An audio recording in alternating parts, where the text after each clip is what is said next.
আমরা শুরু করে দিই। হ্যাঁ, যারা জয়েন করতেছে করুক আস্তে আস্তে। আমরা শুরু করে দিই।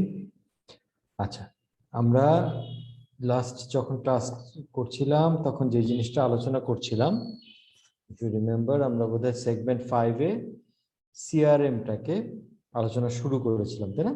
আমরা আলোচনা করেছিলাম যে, শোনা যাচ্ছে তো? আমার কথা স্পষ্ট শোনা যাচ্ছে? জি স্যার, শোনা যাচ্ছে। ওকে, গ্রেট। সো আমরা যেটা নিয়ে শুরু করেছিলাম সেটা হচ্ছে সিআরএম, কাস্টমার রিলেশনশিপ ম্যানেজমেন্ট। আমরা বলছিলাম যে এন্টারপ্রাইজ বিজনেস অ্যাপ্লিকেশন নিয়ে আমরা আলোচনা করব মোস্টলি। সো এন্টারপ্রাইজ বিজনেস অ্যাপ্লিকেশনের মধ্যে 3 ধরনের অ্যাপ্লিকেশনের কথা আমরা আলাপ করব, এটা বলেছিলাম।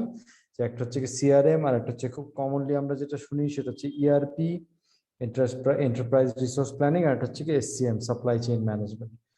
আর এইগুলোকে আমরা এন্টারপ্রাইজ বিজনেস অ্যাপ্লিকেশন কেন বলতেছি সেটা একটু আলোচনা করেছিলাম। যে এন্টারপ্রাইজ হচ্ছে কি হোলিস্টিক, দ্যাট ইজ হোল অর্গানাইজেশনে যে জিনিসটা ইম্প্যাক্ট বা যেটা ইউজ হয় এবং যেটার ইম্প্যাক্ট হোল অর্গানাইজেশনে আছে। এবং বিজনেস অ্যাপ্লিকেশন তখন বলি যেগুলো হচ্ছে কি একদম কোর বিজনেস ফাংশনকে বা কোর প্রফিটেবিলিটিকে ইম্প্যাক্ট করে, প্রফিটেবিলিটিকে ইম্প্যাক্ট করে। কোর বিজনেস ফাংশন সেন্ট্রিক মানে হচ্ছে কি সেলস, মার্কেটিং, প্রোডাকশন, এই ধরনের বিজনেস ফাংশন সেন্ট্রিক, সেগুলোকে আমরা বলি হচ্ছে কি বিজনেস এন্টারপ্রাইজ বিজনেস অ্যাপ্লিকেশন। এবং ওর মধ্যে অনেক রকমের অ্যাপ্লিকেশন পড়ে, তবে এই 3টা হচ্ছে কি প্রিডমিনেন্টলি একটু মেজর অ্যাপ্লিকেশন, এই 3টা। সো এর মধ্যে সিআরএম যখন আলোচনা করছিলাম তখন আমরা বলছিলাম যে সিআরএম হচ্ছে কি কাস্টমার রিলেশনশিপ ম্যানেজমেন্ট, এবং যেটা ইজ একটা কালচার সংক্রান্ত জিনিস আমি আলোচনা করেছিলাম, যেখানে একটা কাস্টমার সেন্ট্রিক কালচার থাকা লাগে। অর্থাৎ একটা অর্গানাইজেশনের যে প্রসেসগুলা, যে অন্যান্য বিভিন্ন জিনিস হ্যান্ডেল করার যে প্রসেস এবং স্ট্যান্ডার্ড গুলো, সেগুলোকে কাস্টমার বেনিফিটটাকে বা কাস্টমার অ্যাকচুয়ালি কিভাবে চায়, থ্যাংক ইউ, হ্যাঁ, কাস্টমার জিনিসটাকে কিভাবে করে চায়, কাস্টমারের জন্য কোনটা আসলে will make customers life easier or convenient, সেইটাকে ফোকাস করে করাটাকে বলা হয়েছে কাস্টমার সেন্ট্রিজম বা কাস্টমার সেন্ট্রিক প্রসেসেস বা পলিসি। সো যেটা হচ্ছে আমরা সিআরএম করার জন্য কাস্টমার সেন্ট্রিজমটা কেন প্রয়োজন, কালচারটা কেন প্রয়োজন, কারণ এই জায়গায় আমরা চিন্তা করবো সিআরএম এর বেসিক কনসেপ্টটাই হচ্ছে গিয়ে যে কাস্টমার, সেইটা বিক্রির আগে হোক বা বিক্রির পরে হোক, তাকে সেন্টারে রেখে আমরা যদি তাকে হ্যাপি রাখতে পারি তাহলে আমাদের বিজনেস বাড়বে। এটা হচ্ছে একটা বিলিফ। এই বিলিফটা যে অর্গানাইজেশন আসলে এস্টাবলিশড আছে এবং যে অর্গানাইজেশনটা রেডি তার অন্যান্য প্রসেসকে কাস্টমার সেন্ট্রিক করার জন্য, সেখানে আসলে সিআরএম সফটওয়্যারটা সাকসেসফুল হয়।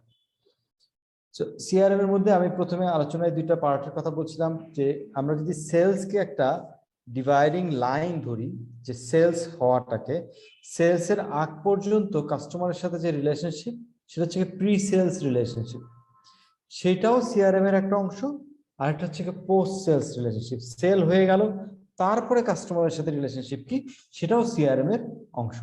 সিআরএম দিয়ে আমরা এই দুইটা অঞ্চলই আসলে ম্যানেজ করব। কেন ম্যানেজ করব? প্রিসেলসটা ইজ ভেরি আন্ডারস্ট্যান্ডেবল। যে যেখানে আমার কাস্টমার, একজন পোটেনশিয়াল কাস্টমার আছে, তাকে আমি যদি কি কোনো রিলেশনশিপের মধ্যে থাকি, আমি কিছু এক্সাম্পল দিয়েছিলাম বোধহয়, তাই না? ইফ আই রিমেম্বার, রহিম আফরোজের এক্সাম্পল দিয়েছিলাম যে টায়ার কেউ কিনতে আসলে তার ইন্স্যুরেন্সের ডেট কবে, ট্যাক্স টোকেনের ডেট কবে এক্সপায়ার করতেছে, কাস্টমারের সেটা লিখে রেখে দিত সিস্টেমে, এবং ওই ডেট অনুযায়ী ওনাকে রিমাইন্ডার দেওয়া হতো। সেটা কিন্তু ডাইরেক্ট বিজনেসের সাথে রিলেটেড না, কিন্তু রিমাইন্ডারটা দিলে কি হতো, কাস্টমার মাথার মধ্যে ঢুকে যেত, আরে দে কেয়ার, তাহলে তো আমি নেক্সট টাইম যদি অন্য কোনো প্রোডাক্ট কিনতে যাই তাহলে তার কাছ থেকে কিনবো। যে কাস্টমার টায়ার কিনে গেছে সেই কাস্টমারকে অন্য প্রোডাক্টের অ্যাডভার্টাইজমেন্ট গুলোকে পুশ করা, বা ডিসকাউন্ট যে চলতেছে একটা ক্যাম্পেইন, স্যার আপনাদের জন্য, আপনি যেহেতু আমাদের এক্সিস্টিং কাস্টমার টায়ারের, লুব্রিকেন্টের উপরে আপনি 20% ডিসকাউন্ট, আপনি যদি নেক্সট 1 মাসের মধ্যে আসেন, হ্যাঁ, বা নেক্সট যখনই আসেন আপনার 20% ডিসকাউন্ট হবে। তাহলে কি হবে, সে লুব্রিকেন্ট চেঞ্জ করার সময় চিন্তা করবো, ওকে আমি লুব্রিকেন্ট অন্য জায়গায় অন্য ব্র্যান্ড না কিনে এই কোম্পানির কাছেই ফেরত আসে। এইগুলো হচ্ছে গিয়ে এই যে লুব্রিকেন্টের জন্য সে কিন্তু প্রি সেলস, এখনো সে কাস্টমার না, কিন্তু তার সাথে কমিউনিকেট করাতে আলটিমেটলি সে কাস্টমারে রূপান্তরিত হবে।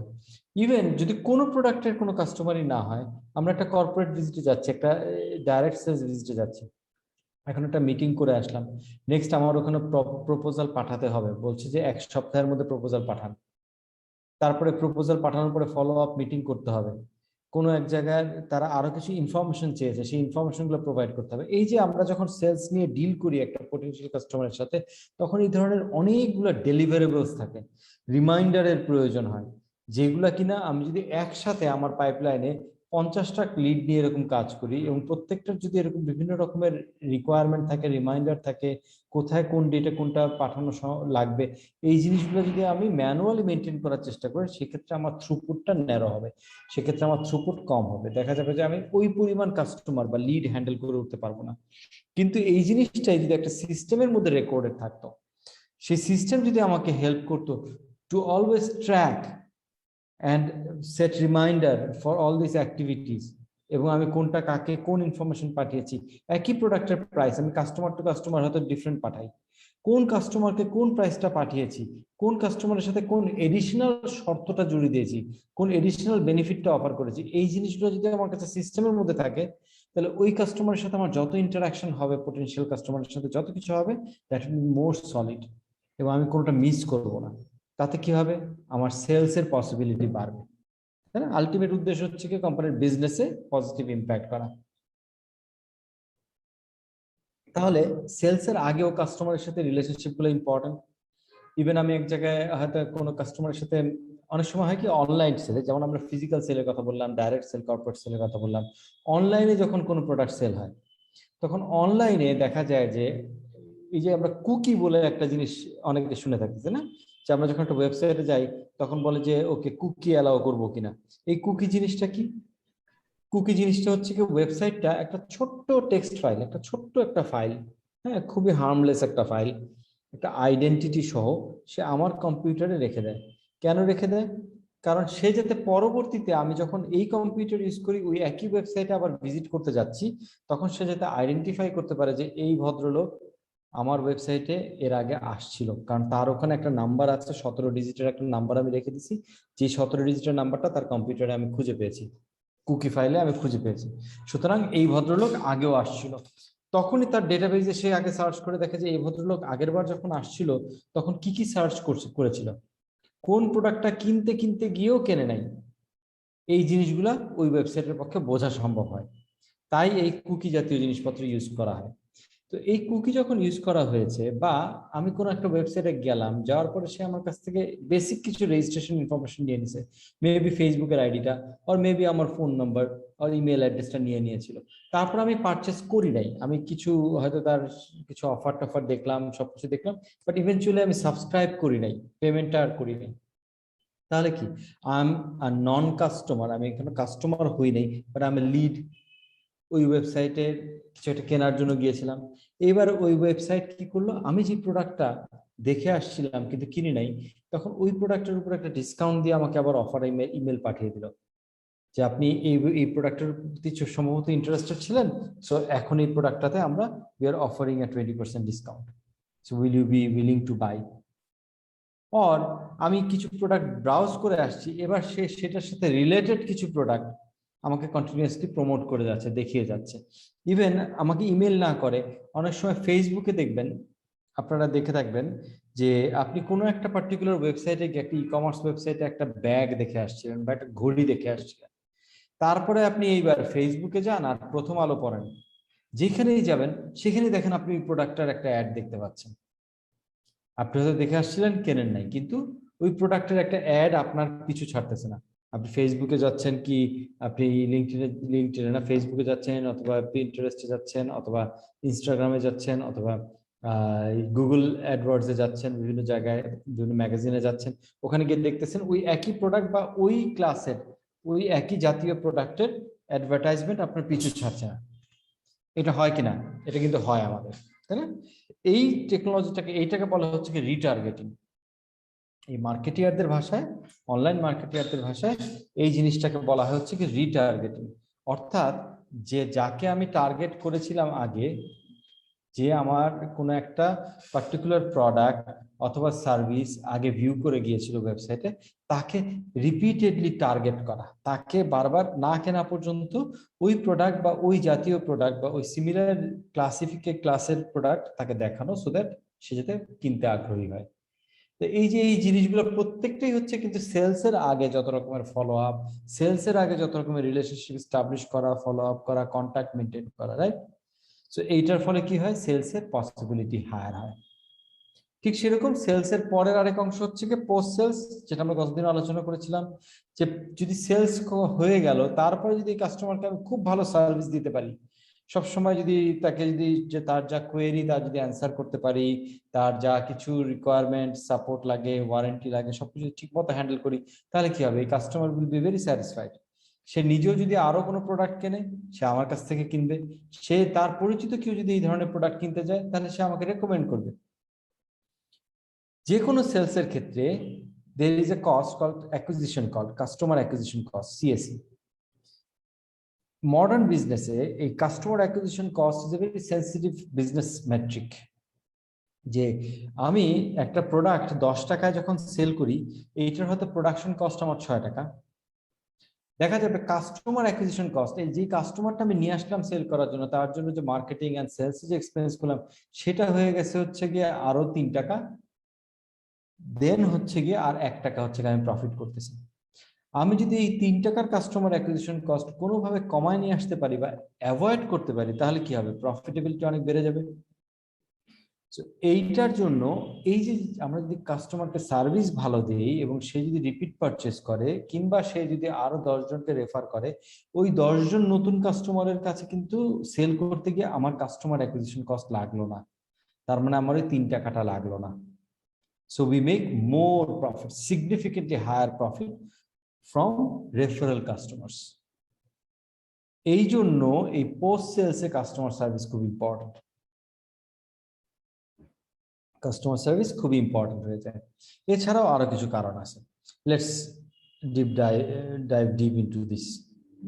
তাহলে আমরা যদি এবার কম্পোনেন্ট অফ সিআরএম যদি চিন্তা করি, এইখানে যে 3টা কম্পোনেন্ট, টোটাল আমরা 5টা কম্পোনেন্ট নিয়ে আলাপ করবো। ওকে, সিআরএম এর কম্পোনেন্টস অফ সিআরএম আমাদের এক্সামেও আসে এই জিনিসটা, এইটার জন্য 5টা কম্পোনেন্ট নিয়ে আমরা আলাপ করবো। বাট 5টা কম্পোনেন্টের মধ্যে এই 3টা কম্পোনেন্ট হচ্ছে গিয়ে প্রি সেলস, অর্থাৎ সেল হওয়ার আগে, সেল হওয়ার আগে প্রয়োজন হয়, সেল হওয়ার আগে কন্ট্রিবিউট করে।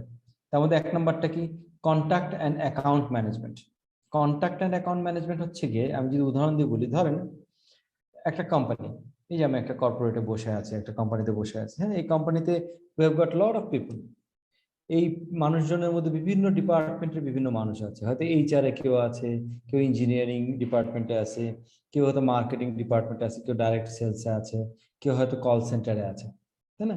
বিভিন্ন কাস্টমার সার্ভিসে আছে, বিভিন্ন ডিপার্টমেন্টের লোকজন আছে, আমি আছি এক জায়গায় হয়তো এক্সিকিউটিভ হিসেবে যাচ্ছি।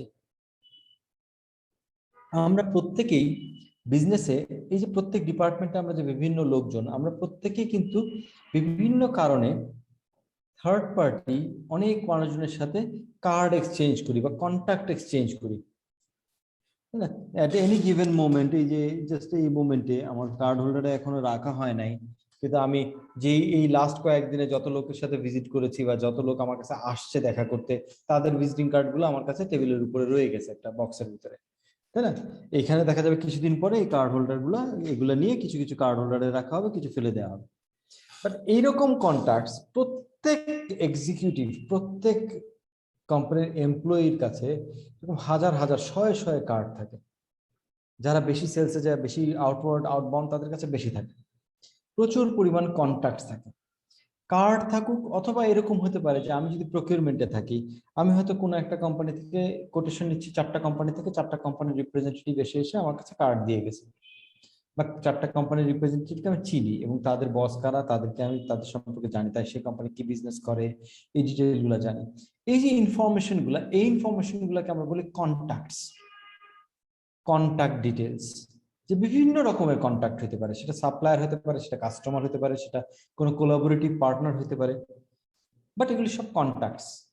এই কন্ট্যাক্টস গুলো সাধারণত অর্গানাইজেশনে সাইলোতে থাকে। সাইলো মানে হচ্ছে কি প্রত্যেকটা আলাদা আলাদা আইল্যান্ড। ওই যে বললাম, এক ডিপার্টমেন্টের যে কন্ট্যাক্ট, একজন ইন্ডিভিজুয়ালের যত কন্ট্যাক্ট তার কাছেই থাকে। জাস্ট ধরেন এটা হচ্ছে সিনারিও এ। সিনারিও বি যদি এরকম হয়, এই কন্ট্যাক্ট গুলাকে আমরা যদি এক জায়গায় কনসলিডেট করতে পারতাম কোম্পানির অ্যাসেট হিসাবে, যার কাছে যত ভিজিটিং কার্ড আছে, যার কাছে যত ইনফরমেশন আছে যে আমি অমুকের সাথে দেখা করে আসছি, অমুক কোম্পানি এই প্রোডাক্ট নিয়ে ডিল করে বা এই প্রোডাক্ট সাপ্লাই করে অথবা এই প্রোডাক্ট কেনে এবং তাদের প্রকিউরমেন্টের লোকটা হচ্ছে কি অমুক, এই যে কন্ট্যাক্ট ডিটেল, এই যে কোম্পানি ইনফরমেশন গুলো, এই জিনিসগুলো যদি একটা ডেটাবেজে, সিঙ্গেল ডেটাবেজে আমরা রাখতে পারি, তাহলে কি সম্ভব? আমি হয়তো সেলসের না, যে সেলসের লোকটা আছে সে ওখানে একটা সেলস কলে যাবে, সে আগে ডেটাবেজে চেক করে নিল, আচ্ছা ওই কোম্পানি থেকে আমাদের কোনো কন্ট্যাক্ট আছে, পরিচিত কেউ আছে, ওই কোম্পানির সাথে আমাদের কি কোনো রিলেশনশিপ আছে? ডেটাবেজে দেখলো হ্যাঁ অমুক ডিপার্টমেন্টের অমুক ব্যক্তির সাথে এই লোকের একটা কন্ট্যাক্ট আছে। তাহলে কি হতো? সেলস কলে এবার গেলে সে রেফারেন্সটা ইউজ করলে it will make the sales easier. আর ওই কোম্পানি থেকে আগে থেকে আমি প্রিপেয়ার হতে পারবো যে ওই কোম্পানি সাধারণত কি প্রাইস রেঞ্জের প্রোডাক্ট নেয়, ওই কোম্পানি সাধারণত কোন ধরনের রুরালে কাজ করে না আরবানে কাজ করে, তারা সাধারণত প্রোডাক্ট কি ধরনের প্রাইস রেঞ্জের নেয়, এই ইনফরমেশন গুলো যতটা সম্ভব যদি আগে থেকে এক্সট্রাক্ট করে নিয়ে যেতে পারি, দ্যাট বেনিফিট সেলস। এই জন্য this is the number one component of CRM. CRM এর ভিতরে এই ফিচারটা থাকে, to keep a common database, এই ডিটেইল কন্ট্যাক্ট ইনফরমেশন এবং সেই কন্ট্যাক্টের সাথে রিলেশনশিপ ইনফরমেশনটাকে স্টোর করার এবং এক্সট্রাক্ট করার। বোঝা যাচ্ছে? জি স্যার। ওকে, জি স্যার। দেন নেক্সট একটা কম্পোনেন্ট থাকে হচ্ছে কি সিআরএম হচ্ছে সেলস। সেলস সংক্রান্ত, অর্থাৎ সেলসকে সাপোর্ট করার জন্য। এই যে আমি বিভিন্ন লিডের সাথে কথা বলছি, কন্ট্যাক্ট করছি, সবকিছু করছি, বাট এই সেলসটাকে সাপোর্ট করার জন্য আমার যেমন হচ্ছে ট্র্যাকিং দরকার, লিড ট্র্যাকিং। এই যে আমি কতক্ষণ আগে একটা এক্সাম্পল দিচ্ছি যে আমি 50টা কোম্পানিতে ভিজিট করতেছি, বিভিন্ন জায়গায় মিটিং কবে শিডিউল হচ্ছে, কবে আমাকে কোন ডকুমেন্ট পাঠাতে হবে, অমুকরা বলছে যে আমাদের এমডি এখন দেশের বাইরে আছে, উনি নেক্সট মাসের 23 তারিখে আসবে। তাহলে এই ইনফরমেশনটা আমার যদি ডেটাবেজে থাকে, তাহলে আমি কি করব? 23 তারিখ পর্যন্ত ফলো আপ না করে ঠিক 24 তারিখে একদম সঙ্গে সঙ্গে তার এমডি আসছে, সঙ্গে সঙ্গে ওই ভদ্রলোককে ফলো আপ করো, আপনার এমডি আসার কথা 23 তারিখে ছিল, আপনারা কি মিটিংটা করবেন, আমরা কি আসবো দেখা করতে? এই যে জিনিসটা, এই যে ফলো আপের যে ম্যানেজমেন্ট, এইগুলো হচ্ছে গিয়ে এই লিড ট্র্যাকিং। প্লাস হচ্ছে গিয়ে আমার যে আমি যে কোটেশন দিব, আমি যে প্রপোজাল দেবো, এটা সংক্রান্ত প্রোডাক্ট ইনফরমেশন, প্রোডাক্টের কনফিগারেশন, কাকে কি প্রাইস অফার করলাম, কাকে কোন বেনিফিটটা অফার করলাম, কাকে এক্সট্রা ফিচার কি অফার করলাম, কোথায় এক্সট্রা একটা টার্মস এন্ড কন্ডিশন আমার লাগলো। এই জাতীয় ইনফরমেশন গুলো যদি সিস্টেমে থাকে, তাহলে ওই লিড গুলাকে ট্র্যাকিং এন্ড ম্যানেজমেন্ট সেলসে নিয়ে যাওয়াটা মোর কনভিনিয়েন্ট এন্ড ইজি হয়, প্রোডাক্টিভ হয়। তাহলে সিআরএম এর সেকেন্ড ফিচার যে জিনিসটা, সেটা হচ্ছে সেলস ফিচার বলি আমরা। সেখানে আমরা segment wise lead tracking, product information রাখা, প্রোডাক্টের কনফিগারেশন গুলো রাখা। এখন ডিপেন্ড করে, কোনো কোম্পানির হয়তো ফিক্সড প্রোডাক্ট আছে, তার কনফিগারেশন বলে কোনো জিনিস নাই, কিন্তু কোনো কোম্পানি আছে যারা হয়তো ইলেকট্রনিক্স প্রোডাক্ট বিক্রি করে, তাদের কনফিগারেশন বলে জিনিস আছে। কোটেশন ইনফরমেশন, প্রাইস ইনফরমেশন গুলা এক জায়গায় প্রিজার্ভ রাখা এবং ইউজ করা। দেন কামস হচ্ছে the third component, marketing and fulfilment. Marketing and fulfilment হচ্ছে গিয়ে এই জায়গাটাতে সাধারণত আমরা যখন মাস স্কেল কাস্টমার নিয়ে ডিল করি, ইন্ডিভিজুয়াল কাস্টমার না, পাইপলাইন বলতে আমরা বোঝাই যখন সে সে আমরা এমন একটা প্রোডাক্ট নিয়ে ডিল করি, কি প্রোডাক্টের কথা বলি, হ্যাঁ ধরেন আমি মোবাইল ফোন ইম্পোর্ট করি, আমাদের তো মোবাইল ম্যানুফ্যাকচার, হ্যাঁ মোবাইল ফোন ম্যানুফ্যাকচারিং করি। ধরো আমি বাংলাদেশে মোবাইল ফোন ম্যানুফ্যাকচার, একটা মোবাইল ফোন সেট, পার্টিকুলার একটা ব্র্যান্ডের মোবাইল ফোন সেট ইম্পোর্ট করি অথবা ম্যানুফ্যাকচারিং করি। করে আমি কি করি? আমি কি নিজে গিয়ে মানুষের কাছে ডোর টু ডোর গিয়ে সেল করি? ডোর টু ডোর গিয়ে সেল করি না। আমি করি কি, এখানে ডিলার নিয়োগ করি। ঢাকার জন্য ডিলার নিয়োগ করব, চিটাগাং এর জন্য করব, হয়তো একাধিক ডিলার নিয়োগ করব, সিলেটের জন্য করব, বিভিন্ন জায়গায় কান্ট্রি ওয়াইড আমি ডিলার নিয়োগ করব। এই ডিলারদের আন্ডারে কি থাকবে? এই ডিলাররা কি নিজেরা সেল করে? ডিলাররা নিজেরা সেল করে না। ডিলাররা কি করে? রিটেইলার নিয়োগ করে। রিটেইলার কারা? নিয়োগ করে না, মোবাইলের ক্ষেত্রে হয়তো যে সমস্ত মার্কেটে মোবাইল ফোন সেল হয় সেই মার্কেটের দোকানদাররা হচ্ছে রিটেইলার, তাদের সাথে কন্ট্যাক্ট করে ডিলাররা। তাহলে এটা কি? এইটা একটা একটা চ্যানেল, যে আমি ম্যানুফ্যাকচারার অথবা ইম্পোর্টার, আমার আন্ডার হচ্ছে ডিলার, ডিলারের আন্ডার হচ্ছে রিটেইলার্স, রিটেইলাররা আলটিমেটলি মোবাইল ফোনগুলো সেল করে। এখন আমার যদি জানতে হয় যে নেক্সট শিপমেন্ট আমি ধরেন প্রতি মাসে একটা করে শিপমেন্ট আনি, নেক্সট শিপমেন্টে বা নেক্সট প্রোডাকশনে আমি কোন মডেলটা কয়টা প্রডিউস করব বা কোন মডেলটা কয়টা আনবো, এটা কিসের উপর ডিপেন্ড করবে? ডিপেন্ড করবে হচ্ছে কি আমার মার্কেটে কোন প্রোডাক্টটা কোন মডেলটা কতটুকু বিক্রি হচ্ছে, এবং কোনটা বিক্রি হচ্ছিল যদি আরো থাকতো আরো বিক্রি হইতো, তার মানে আমি শর্ট সাপ্লাই ছিল, আমি এটা এনাফ সাপ্লাই দিতে পারি নাই। যদি আমি যেই দোকানে আমি 10টা সেট সাপ্লাই দিছিলাম সেই দোকানে কাস্টমার এসে এসে ঘুরে গেছে ওই পার্টিকুলার মডেলের জন্য, তার মানে কি আমি যদি ওখানে 30টা সেট সাপ্লাই দিতাম সম্ভবত 30টা সেল হয়ে যেত। এখন এই ইনফরমেশনটা কার কাছে আছে? এই ইনফরমেশনটা কিন্তু আমার ডিলারের কাছেও নাই, এই ইনফরমেশনটা আমার কাছেও নাই। কার কাছে আছে? আছে হচ্ছে ওই রিটেইলারের কাছে, দোকানদারের কাছে। দোকানদার বলতে পারবে যে পার্টিকুলার আপনার এই মডেলের এই 6টা মডেলের সেটের মধ্যে এই 2টা মডেলের কাটতি সাংঘাতিক বেশি মানুষ খোঁজে, কিন্তু আমরা দিতে পারি নাই।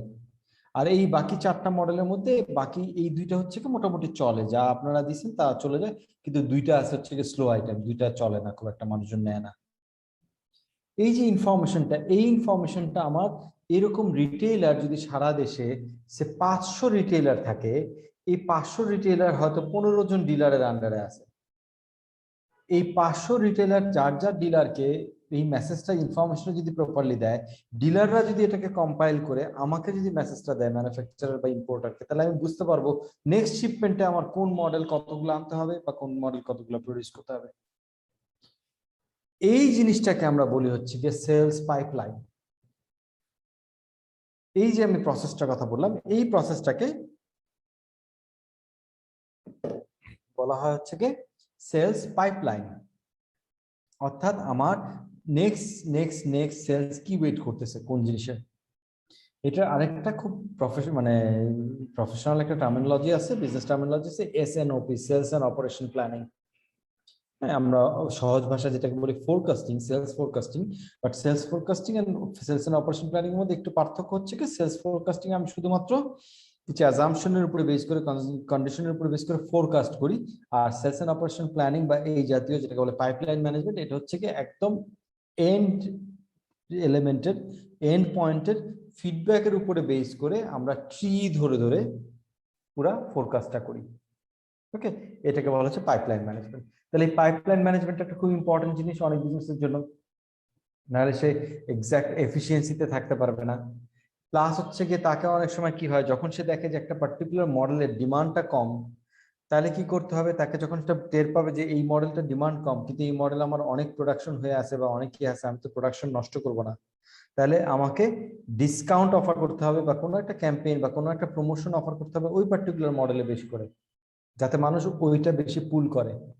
তাহলে এই যে পাইপলাইনে তখন আমি কি করব, যে বলছে যে না এটা বেশি চলে না, আপনি আগে 10টা দিচ্ছিলেন এবার 3টা দেন এই সেট, সেখানে আমি যখন ডিসকাউন্ট অফার বা প্রমোশনাল কোন একটা ক্যাম্পেইন বাইন্ড করে দিব, তখন ওখানে দেখা যাবে আমার 10টাই চলে যাবে। তাহলে আমি এই ওয়েতে সেলস এর পাইপলাইনটা ম্যানেজ করতে পারি। এই পাইপলাইন ম্যানেজমেন্টও সিআরএম এর একটা অংশ। ওকে, এরকম কন্ট্যাক্ট টুলস হচ্ছে বিভিন্ন কাস্টমারকে কন্ট্যাক্ট করার যে টুলস, সেটা ইমেইল হোক, সোশ্যাল মিডিয়ার মাধ্যমে হোক, সোশ্যাল মিডিয়া পোস্টের মাধ্যমে হোক, মেসেজিং এর মাধ্যমে হোক। অনেক সময় আমরা এই যে সোশ্যাল মিডিয়া পেজ যারা ইউজ করে তাদের ইনবক্স ম্যানেজমেন্টের জন্য টুল লাগে, কারণ এমন অনেক কোম্পানি আছে যাদের হয়তো দেখা যায় যে প্রতি মিনিটের মধ্যে 20টা 25টা করে ইনবক্স মেসেজ আসে every minute, and there is a huge team এবং কিছু এআই বেসড অথবা চ্যাটবট টাইপের আছে যারা যেগুলো সমানে রেসপন্ড করে যাচ্ছে ওই সমস্ত ইনবক্সের মেসেজগুলা, বা মানুষ কিছু কিছু ক্ষেত্রে রেসপন্ড করে যাচ্ছে। তো এই জিনিসগুলোকে প্রপারলি ম্যানেজ করতে না পারলে, টাইমলি রেসপন্ড করতে না পারলে সেলস হবে না। সেক্ষেত্রে ওই কন্ট্যাক্ট টুল, সেটা ইমেইল হতে পারে, চ্যাটবট হতে পারে, হোয়াটসঅ্যাপ মেসেঞ্জার হতে পারে, সেটা কল সেন্টার হতে পারে, কিন্তু এই যে কন্ট্যাক্ট টুলগুলোকে কোথায় কোন লিডটা আসছে, কোনটাকে রেসপন্ড করা হলো, কোনটাকে টাইমলি রেসপন্ড করা হলো, কোনটা রেসপন্ড করতে গিয়ে ডিলে হয়ে গেল, কোনটা ঠিক মতো রেসপন্স হলো না, এই জিনিসগুলো ট্র্যাকিং অ্যান্ড ম্যানেজমেন্ট প্রয়োজন হয় লার্জ সেলস অর্গানাইজেশনে। সেটাও is part of the CRM. Okay, tracking customer queries and responses, same যে যত কাস্টমার কোয়েরি এবং সেটার রেসপন্স দেওয়া হলো কিনা, এই জিনিসগুলোকে ট্র্যাক করা হয়। অর্থাৎ যখনই একটা কাস্টমার কোয়েরি আসে ওইটা আমার সিস্টেমে রেকর্ডেড হবে, এবং যখন এটা রেসপন্স হচ্ছে রেসপন্সটা রেকর্ডেড হবে এন্ড এটা ফ্ল্যাগড হবে, টিকড হবে যে ওকে এটা রেসপন্ডেড। যদি কোনোটা টিক না হয় অথচ 3 ঘন্টা চলে গেছে, then it should be a red flag from the system যে এটা রেসপন্ড করা হয়নি। কাস্টমারকে কখনো রেসপন্স ডিলে করতে নাই, হ্যাঁ, মডার্ন বিজনেসে কখনো করা হয় না। সো এই ওয়েতে আসলে সিআরএম সেলস এর আগের যতগুলা কাজ এই কাজগুলাকে অর্গানাইজ করতে হেল্প করে, প্রোডাক্টিভ করতে হেল্প করে। কোনো কোশ্চেন এখান পর্যন্ত? No sir. নো স্যার, আলহামদুলিল্লাহ বুঝতে পারছি sir. Just a minute. Sohel, আসসালামু আলাইকুম। হ্যাঁ সোহেল, সোহেল আমি একটু ক্লাস নিচ্ছি, আমি হ্যাঁ সোহেল ক্লাস নিচ্ছি, আমি পরে ফোন করতেছি। ওকে, থ্যাংক ইউ। ওকে, সো এইটা গেল হচ্ছে প্রি সেলস। এরপর আমরা যদি দেখি যে সেল হয়ে গেল কাস্টমারের কাছে, এবার সে আমার কাস্টমার, সে আমার অ্যাকাউন্ট, যেটা আমরা আলাপ করেছিলাম যে তার কাস্টমার সার্ভিস এন্ড সাপোর্ট এইটাকে প্রচন্ড স্ট্রং হইতে হবে, কাস্টমার সার্ভিস এন্ড সাপোর্ট।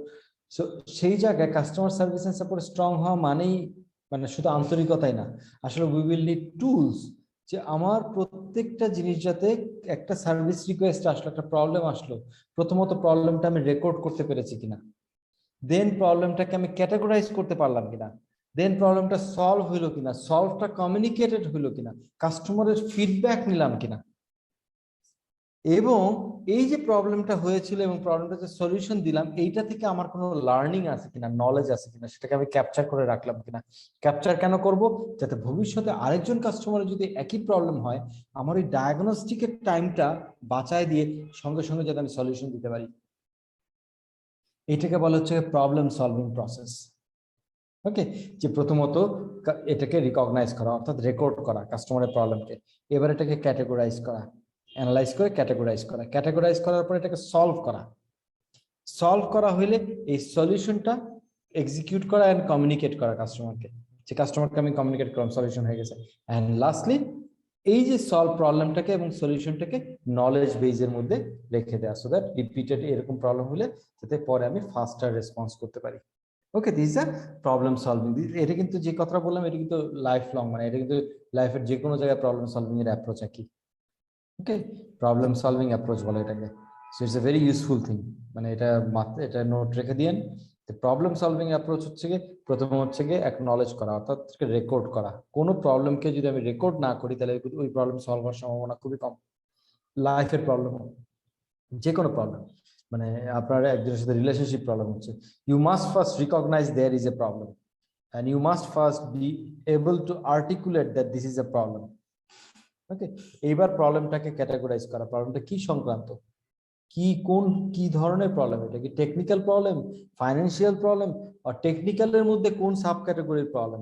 এই জিনিসটা প্রবলেমটাকে আইডেন্টিফাই করা, ঠিক সেরকম পার্সোনাল প্রবলেমের মধ্যে প্রবলেমটাকে আইডেন্টিফাই ক্যাটাগরাইজ করা, ক্যাটাগরাইজ করার পরে এবার হচ্ছে কি এটাকে সলিউশনের জন্য চেষ্টা করা, যে প্রবলেমটা বোঝায় এবং প্রবলেমটাকে সলিউশন করার চেষ্টা করা। এটা সলিউশন। এই সলিউশন করে বসে থাকলে হবে না, এটাকে কমিউনিকেট করতে হবে, এক্সিকিউট করতে হবে এবং কমিউনিকেট করতে হবে যে হ্যাঁ প্রবলেমটা সলভ, এখন আর আমাদের মধ্যে প্রবলেম নাই, বা এখন কাস্টমারের সাথে কাস্টমার আপনার এই প্রবলেমটা আর নাই, প্রবলেমটা আমরা সলভ করে দিছি।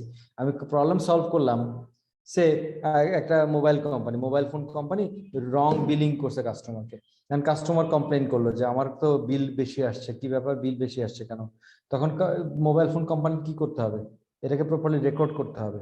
রেকর্ড না করলে কি হবে, কাস্টমার যদি 6 ঘন্টা পরে বা দিনের শেষে যদি ফোন করে চাচা আমি একটা কমপ্লেন করেছিলাম ইয়েতে, তখন যদি আবার মোবাইল ফোন কোম্পানির কল সেন্টার যদি জিজ্ঞাসা করে স্যার আপনি যে কমপ্লেন করেছিলেন এটাকে আবার একটু বলবেন, আমি আবার একটু লিখে নিই, হ্যাঁ দেখছি, তাহলে কি হবে, এটা রেপুটেশন খারাপ হবে, এটা একটা ব্যাড ইমপ্রেশন দিবে যে আমার কমপ্লেনটা they are not taking it seriously. Rather যদি কমপ্লেন দিনের শেষে কাস্টমার যদি ফোন করে সঙ্গে সঙ্গে যদি কল সেন্টার বলে স্যার আব্দুল মতিন স্যার বলছেন আপনি সকালে একটা কমপ্লেন করেছিলেন এই ব্যাপারে, স্যার এটা এখনো ইন প্রগ্রেসে আছে, তাহলে আমি কি করব, I will be more assured যে না they are taking care, absolutely they're taking care of it, they're serious about it.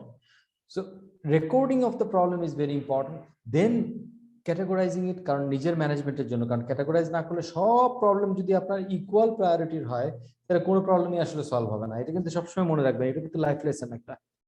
Always when you have multiple challenges, when you have multiple changes to make, when you have multiple problems to solve, you must be able to categorize problems and prioritize them.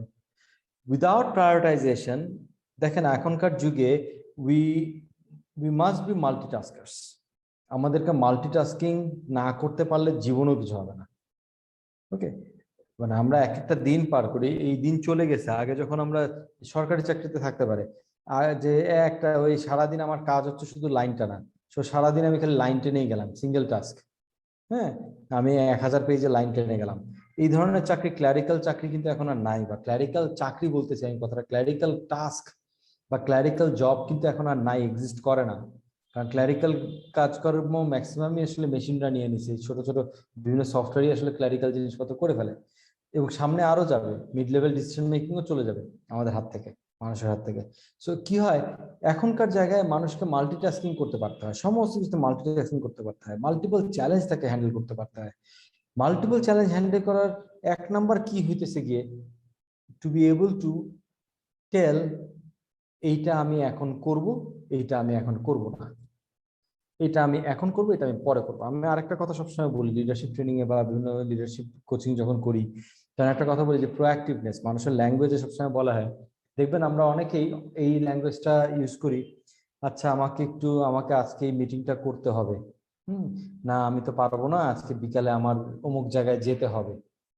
This is a language of a non proactive person, অর্থাৎ reactive পারসনের language, যে তাকে অন্য কিছু বাধ্য করতেছে, push করতেছে, সে বলতেছে আমাকে এটা করতে হবে, তার মানে আমার ইচ্ছা ছিল না, তার মানে আমার প্রায়োরিটিতে এটা নাই, কিন্তু আমাকে করতে হবে। এটা কিন্তু is a non leader type কথাবার্তা, যারা প্রোঅ্যাক্টিভ না তাদের কথাবার্তা, ল্যাঙ্গুয়েজ এটা। আমার কথা হবে এরকম, একজন প্রোঅ্যাক্টিভ মানুষের কথা হবে এরকম, আজকে বিকালে একজন আমাকে রিকোয়েস্ট করছে, ভাই আজকে বিকালে একটু আমার সাথে দেখা করতে পারবেন? আমি তখন বলবো না সরি, আপনার সাথে আমি আজকে দেখা করব না, কারণ হচ্ছে কি আমি যাব হচ্ছে গিয়ে উত্তরায় আজকে এই মিটিং এ, এবং কালকেও আমি আপনার সাথে দেখা করব না, কারণ কালকে আমার এই কাজ আছে, যে কাজগুলো আমি করব। তার মানে কি, আমি consciously I am prioritising something over this request. উল্টাটা হইতে পারতো, ঠিক আছে আজকে, হ্যাঁ আজকে বিকালে আপনার সাথে আমি অবশ্যই দেখা করব, আমি অন্য যে কাজটা ছিল ওটাকে আমি পিছায় দিচ্ছি, ওখানে আমি যাব না।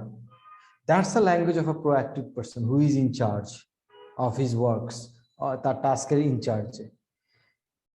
এবং সেই ক্ষেত্রে সে কখন একটি ইনচার্জ হতে পারে, যখন সে জানে, সে ব্যক্তিটা জানে যে আমি কোনটা করব কোনটা করব না, কোনটা আগে করব কোনটা পরে করব। তার মানে কি, সে প্রায়োরিটাইজ করতে পারতেছে, সে ক্যাটাগরাইজ করতে পারতেছে তার কাজগুলোকে। এবং এখনকার যুগে সাকসেসফুল হওয়ার জন্য this is a very basic element. কারণ আমরা সবাই মাল্টিটাস্কিং করি, এবং মাল্টিটাস্কিং এর ক্ষেত্রে যখন মাল্টিপল টাস্ক থাকে, তখন to be able to say no to some task, yes to some task, now to some task, later to some task is very important. যারা এই জিনিসটা করতে পারে না, তারা আসলে কিছুই আলটিমেটলি অ্যাচিভ করতে পারে না।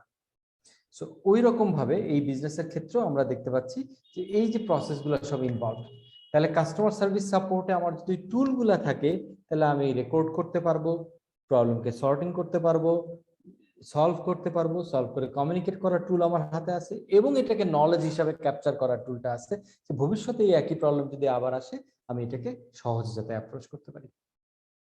এবং এখনকার যুগে আরেকটা খুব ইম্পর্টেন্ট এলিমেন্ট, সেটা হচ্ছে সেলফ হেল্প পোর্টাল। এখন দেখবেন মেজরিটি অফ দ্য ব্যাংকস এবং মেজরিটি অফ দ্য কোম্পানিজ আমাদেরকে এখন মোবাইলে অ্যাপ আর হচ্ছে গিয়ে ওয়েবসাইটের অ্যাড্রেস দিয়ে বসে থাকে, ইউজার নেম পাসওয়ার্ড দিয়ে, যে ভাই আপনার যদি কোনো প্রয়োজন থাকে, চেক বইয়ের পাতা শেষ হয়ে গেছে, প্লিজ অ্যাপের মধ্যে রিকোয়েস্ট দিয়ে দেন, প্লিজ এটার মধ্যে, এইটার জন্য আপনি ব্যাংকে এসে আমার একটা সিট দখল করবেন, আমার টেলার যে সামনে যে সার্ভিসের পার্সনটা আছে তার 17 মিনিট নষ্ট করবেন, please don't do that, because those are expensive. আগে একটা সময় অ্যাফোর্ড করতে পারতো ব্যাংকরা, নিজেরাই বসায় রাখতো, বসায় রেখে নিজেরাও চা খেত, কাস্টমারকেও চা খেতে দিত, বাট সেই যুগ চলে গেছে, তাই না? সো এখন সেলফ হেল্প পোর্টাল, আমার হাজার হাজার কাস্টমার দিনে আমি সার্ভ করবো, যেখানে আমি হয়তো 100টা কাস্টমার সার্ভ করতাম, সেখানে আমি হয়তো 5000 কাস্টমার সার্ভ করবো। 5,000 কাস্টমার সার্ভ হইতে পারতে হলে আমার প্রসেস স্কেলেবল হইতে হবে, সিস্টেম স্কেলেবল হইতে হবে। সেই স্কেলেবল সিস্টেমের একটা মেজর পার্ট হচ্ছে সেলফ হেল্প পোর্টাল, কাস্টমার যাতে নিজেই যতটা সম্ভব নিজের হেল্প করে নিতে পারে। আমি রিসেন্টলি একটা প্রজেক্ট নিয়ে কাজ করছি, একটা বড় মাল্টিন্যাশনাল ফার্মাসিউটিক্যালস কোম্পানির জন্য। তাদের কিছু ওষুধের সাইড এফেক্ট এবং এগুলো রিলেটেড পেশেন্টকে এডুকেট করতে হয়।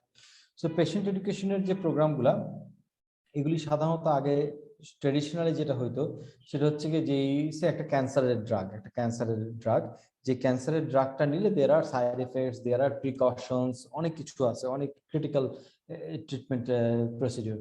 সো ওই ক্যান্সারের ড্রাগটা যখন কাউকে দেয়া হতো, ওই কোম্পানিটা যখন দেয়, তখন সাধারণত ভালো কোম্পানিগুলো, মাল্টিন্যাশনাল সব কোম্পানি করে না, মাল্টিন্যাশনাল কোম্পানিগুলো যেটা করে ওই পেশেন্টের নাম্বারটা রেখে ওই পেশেন্টকে পিরিয়ডিক্যালি ফোন করে যে আপনার শরীর এখন কেমন, আপনি এই ইনজেকশনটা নেওয়ার পরে আপনার এরকম এরকম ফিলিং হইতে পারে এবং এই জিনিসটা করবেন, আপনি এই ফিলিং হলে এটা করবেন, এই ফিলিং হলে এটা করবেন, এরকম।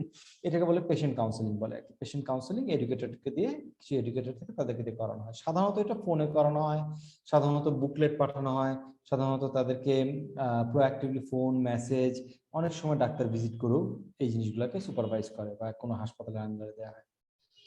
এখন এই ধরনের পেশেন্টের সংখ্যা এত বেশি হয়ে গেছে, আস্তে আস্তে দেখা গেল এই সার্ভিসটা ডিগ্রেড করতে থাকলো, পেশেন্টদেরকে আর কিন্তু অ্যাডিকুয়েটলি করা যায় না।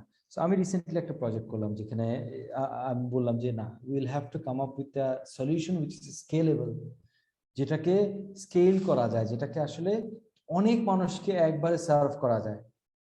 So I started preparing small videos, যে ওই পার্টিকুলার ক্যান্সার ড্রাগের উপরে, ওই পার্টিকুলার নিউরোলজিক্যাল ডিসঅর্ডার ড্রাগের উপরে ডাক্তারদেরকে দিয়ে ছোট ছোট এডুকেশন ভিডিও।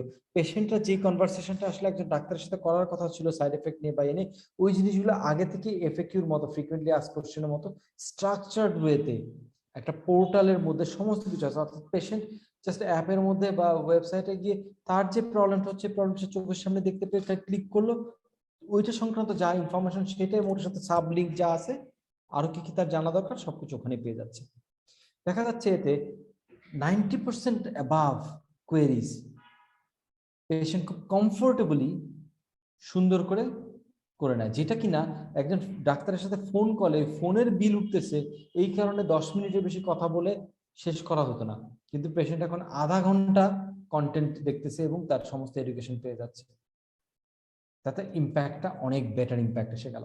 সো এখনকার যুগ হচ্ছে কি এই ধরনের সেলফ হেল্প জিনিসে মানুষকে নিয়ে যাওয়া। মানুষ এখন আর ওই আগে ছিল যে এটাকে বলা হচ্ছে কি কি বলে টপ টু বটম অ্যাপ্রোচ, মানে হচ্ছে কি এটা হচ্ছে কি যে একটা সার্ভার ক্লায়েন্টের মতো, মানে হচ্ছে কি একজন ডাক্তার কথা বলবে, পেশেন্ট তার উপদেশ শুনবে। এখন আসলে মানুষ ওই যুগে নাই, এখন মানুষ হচ্ছে পিয়ার টু পিয়ার কথা শুনে, মানে হচ্ছে কি সবাই একটা ডিসকাশন করবে, ডিসকাশনের মধ্যে থেকে বিভিন্ন জায়গা থেকে ইনফরমেশন নেবে এবং সেটাই বিশ্বাস করবে। এখনকার যুগটা হচ্ছে কি এরকম। হ্যাঁ, তো এই কারণে এই ধরনের portal forum this helps better. Riyad বলেন। রিয়াদ কিছু বলতে চাচ্ছিলেন, বলেন। স্যার স্যার এই সিস্টেমটা কি স্যার এই বলা হয় মেডিকেয়ার বলা হয় আপনি যেটা বললেন? না, এটা মেডিকেয়ার না, এক একজন এক এক নামে বলতে পারে, বাট এটা যদি আপনি জেনেরিক নাম চিন্তা করেন তাহলে এটাকে বলে পেশেন্ট সাপোর্ট প্রোগ্রাম, পিএসপি। এটাকে বলে পিএসপি, থ্যাংক ইউ স্যার।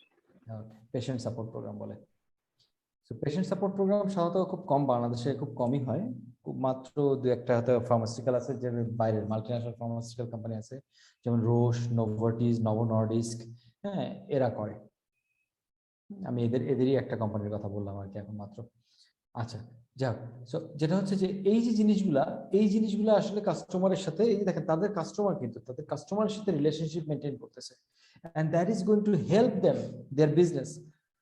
এখানে ইম্প্যাক্ট এবং বিজনেস, যখন কাস্টমার এই জিনিসটা পাচ্ছে তখন অটোমেটিক্যালি কি হবে, এই কাস্টমার অন্য ড্রাগে সুইচ করবে না, অন্য কোম্পানিতে সুইচ করবে না, দে উইল ফলো থ্রু। এবং সবচেয়ে বড় জিনিস, পেশেন্ট সাপোর্ট প্রোগ্রামের 1 নম্বর অবজেক্টিভ যেটা থাকে সেটা হচ্ছে সাধারণত এই ধরনের ড্রাগ অ্যাডমিনিস্ট্রেশনে যেটা হয় যে এটা সাইড এফেক্ট এবং অন্যান্য জিনিসের কারণে মানুষজন বা খরচের কারণে বা রেজাল্ট এখনো দেখতে পাচ্ছে না, হয়তো 6 মাস ইনজেকশন নেওয়ার পরে গিয়ে কিছু পজিটিভ রেজাল্ট দেখা শুরু করবে, কিন্তু 6 মাস পর্যন্ত যে ধৈর্য রাখবে সেই ধৈর্যটা অনেক পেশেন্ট রাখতে পারে না, যার ফলে এই ধরনের ড্রাগ অ্যাডমিনিস্ট্রেশনে খুব কমনলি দেখা যায় যে ফেইলিউর মানে ড্রপ আউট রেট বলে, যে পেশেন্ট ডিসকন্টিনিউ করে ড্রাগ, হ্যাঁ 3 মাসের মাথায়, 2 মাসের মাথায়, 4 মাসের মাথায় ডিসকন্টিনিউ করে, অলমোস্ট প্রায় 60% প্লাস পেশেন্ট ট্রিটমেন্ট ডিসকন্টিনিউ করে।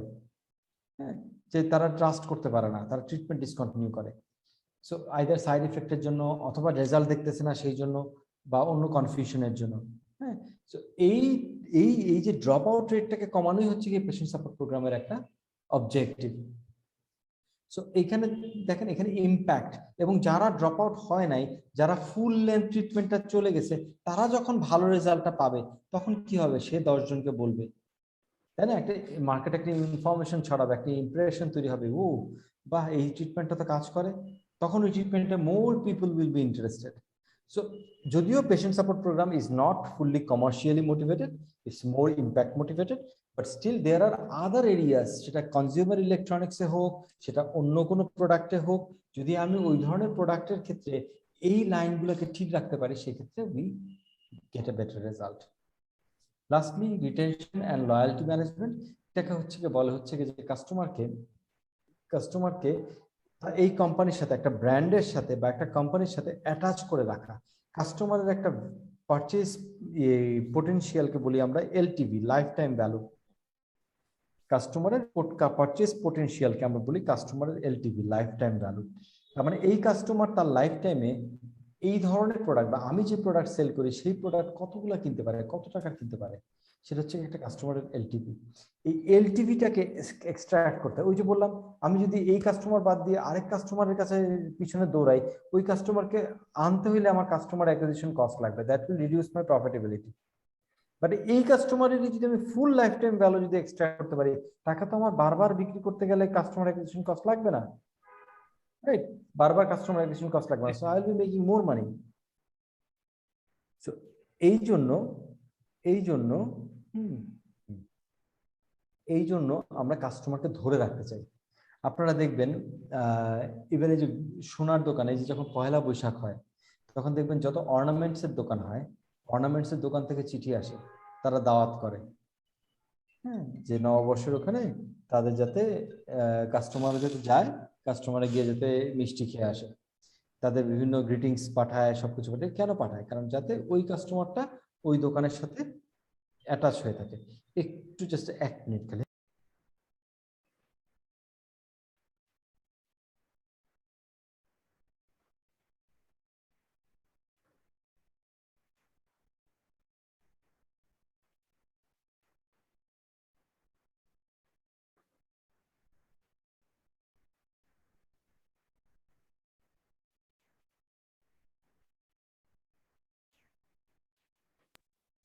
সরি, একটা ফোন আসছিল। আচ্ছা, যেটা বলছিলাম যে কাস্টমারের লয়ালটি মেনটেন করা। এই যে দেখবেন আপনারা বিভিন্ন জায়গায়, যে ক্রেডিট কার্ড হোক বা এই যে স্বপ্নতে যদি আমরা বাজার করি, তাহলে দেখবেন একটা ট্রেজার পয়েন্ট, একটা রিওয়ার্ড পয়েন্ট দেয়। এই পয়েন্টগুলো কেন দেয়? এই পয়েন্টগুলো দেয় এই কারণে যে আপনি যদি পয়েন্টের লোভে পড়ে যান, যে এখন আমার মাত্র 2700 পয়েন্ট হয়েছে, আর 1300 পয়েন্ট হইলে 5000 পয়েন্ট হয়ে যাবে, 5000 পয়েন্ট পাইলে আমি এখান থেকে পারচেস করতে পারবো, এত টাকার ফ্রি পারচেস করতে পারবো, বা এত টাকার ডিসকাউন্ট পাবো, বা একটা গিফট পাবো। তাহলে আপনি বাকি 1300 পয়েন্ট করার জন্য আপনি দরকার হলে আরো শপিং করবেন ওখান থেকে। আপনার প্রয়োজন একটা জিনিস যেটা আপনার বাসার সামনের দোকানে পাওয়া যাচ্ছে, ওখান থেকে না কিনে আপনি কষ্ট করে হেঁটে স্বপ্নতে যাবেন, গিয়ে ওখানে গিয়ে বা একটি বাজারটুকু করে আসবেন, যাতে আপনার পয়েন্টটা অ্যাড হয়। তাহলে কি করতেছে ওই শপিং স্টোরটা বা ওই স্বপ্নটা আপনাকে বেসিক্যালি আটকে ধরে রাখতেছে। সো এটা পার্ট অফ লয়ালটি ম্যানেজমেন্ট। এই ধরনের অনেক প্রসেসে লয়ালটি ম্যানেজমেন্ট করার জন্য, লয়ালটি ম্যানেজ করলে লাভ কি? ক্রস সেলস এবং আপ সেলস, দুটো জিনিস বলি। আপ সেলস হচ্ছে গিয়ে যখন একই কাস্টমারের কাছে একই প্রোডাক্ট রিপিট সেল করা হয়, তখন ওটাকে বলি আমরা আপ সেলস। যেমন আমি যদি বলি যে সে এখানে ওয়ালটনের ফ্রিজ কিনলাম, রেফ্রিজারেটর কিনলাম, 5 বছর হয়ে গেল। ওয়ালটন আমার সাথে খুব ভালো সম্পর্ক মেনটেন করে, সবকিছু মেনটেন করে। এবার ওয়ালটন থেকে আমাকে ফোন করলো, স্যার আপনার ফ্রিজটা তো 5 বছর হয়ে গেছে, এখন কিন্তু ফ্রিজের আপনি যখন কিনছিলেন তখন টেকনোলজি যেটা ছিল তাতে ইলেকট্রিসিটি কনজাম্পশন প্রতি ঘন্টায় এতটুকু হইতো, হ্যাঁ, এখন কিন্তু টেকনোলজি অনেক ইমপ্রুভমেন্ট আসছে, নতুন যে আমাদের মডেলগুলো আছে সেই মডেলগুলোতে এই পরিমাণ ইলেকট্রিসিটি কম খরচ হয়। এবং আপনি চাইলে, আপনি যেহেতু আমাদের একজন লয়াল কাস্টমার, আপনি চাইলে আপনার পুরোনো ফ্রিজটা বদলায় নতুন ফ্রিজটা নিয়ে নিতে পারেন, জাস্ট এডিশনাল এত টাকা দিতে হবে। এডিশনাল টাকাটা কিন্তু কম না, ডিসকাউন্ট হচ্ছে গিয়ে পুরোনো ফ্রিজের জন্য হয়তো আমি 30% পাবো, স্টিল দ্যাটস আ মোটিভেশন যে আমার ইলেকট্রিসিটি বিল কম আসবে, নতুন ফ্রিজ হয়ে যাবে, আর একটু বড় সাইজের ফ্রিজ হবে। তাহলে কি হলো, এই একই কোম্পানি একই কাস্টমারের কাছে একই প্রোডাক্ট রিপিট সেল করলো, দ্যাট ইজ কল্ড আপসেলস। আর এমন যদি হয়, আরেকটা সিনারিও, যে ওয়ালটন আমার কাছে ফ্রিজ বিক্রি করেছিল, তারপরে কিছুদিন পরে ফোন করে বললো, স্যার আপনার ফ্রিজটা কেমন চলছে? আমি বললাম ভালো চলতেছে স্যার, কোনো প্রবলেম হলে অবশ্যই আমাদেরকে জানাবেন, আমরা সঙ্গে সঙ্গে টেকনিশিয়ান পাঠিয়ে দেবো। আমি ফ্যান্টাস্টিক, ভেরি গুড, আমি খুশি হলাম। স্যার আপনার বাসায় এসি তো ব্যবহার করতেছেন কোনটা? আমি বাসায় বললাম যে না, আমার বাসায় এসি নাই। তো স্যার এখন তো গরম খুব বেশি পড়ে, একটা এসি নিয়ে নেন, আপনার জন্য এই কম প্রাইসে এই জিনিস আছে। অলরেডি আমি related to this company, already I am happy with their service. So এখন যখন আমাকে পুশ করতেছে এসি কেনার জন্য, আমি যেহেতু তাদের ফ্রিজের কাস্টমার, এই জন্য তো সে আমার এসিতে ডিসকাউন্ট দিবে, তাহলে আমি কি করবো? এসিটা দেখা যাবে অন্য দোকান থেকে না কিনে তার কাছ থেকে কিনবো।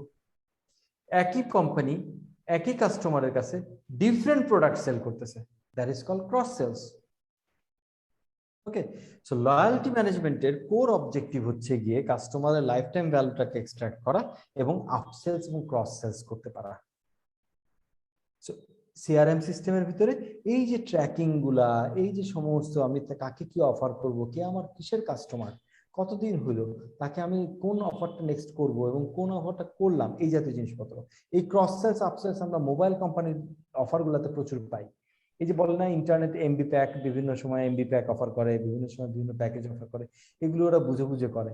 করে কি যে আপনি কত টাকার ইউজ করেন, কি ফ্রিকোয়েন্সিতে বিল দেন, এই জিনিসগুলো ওদের সিআরএম এর মধ্যে আছে, ওখান থেকে অ্যানালাইসিস করে করে আপনার জন্য বিভিন্ন অফার জেনারেট করে আর আপনাকে পাঠায়।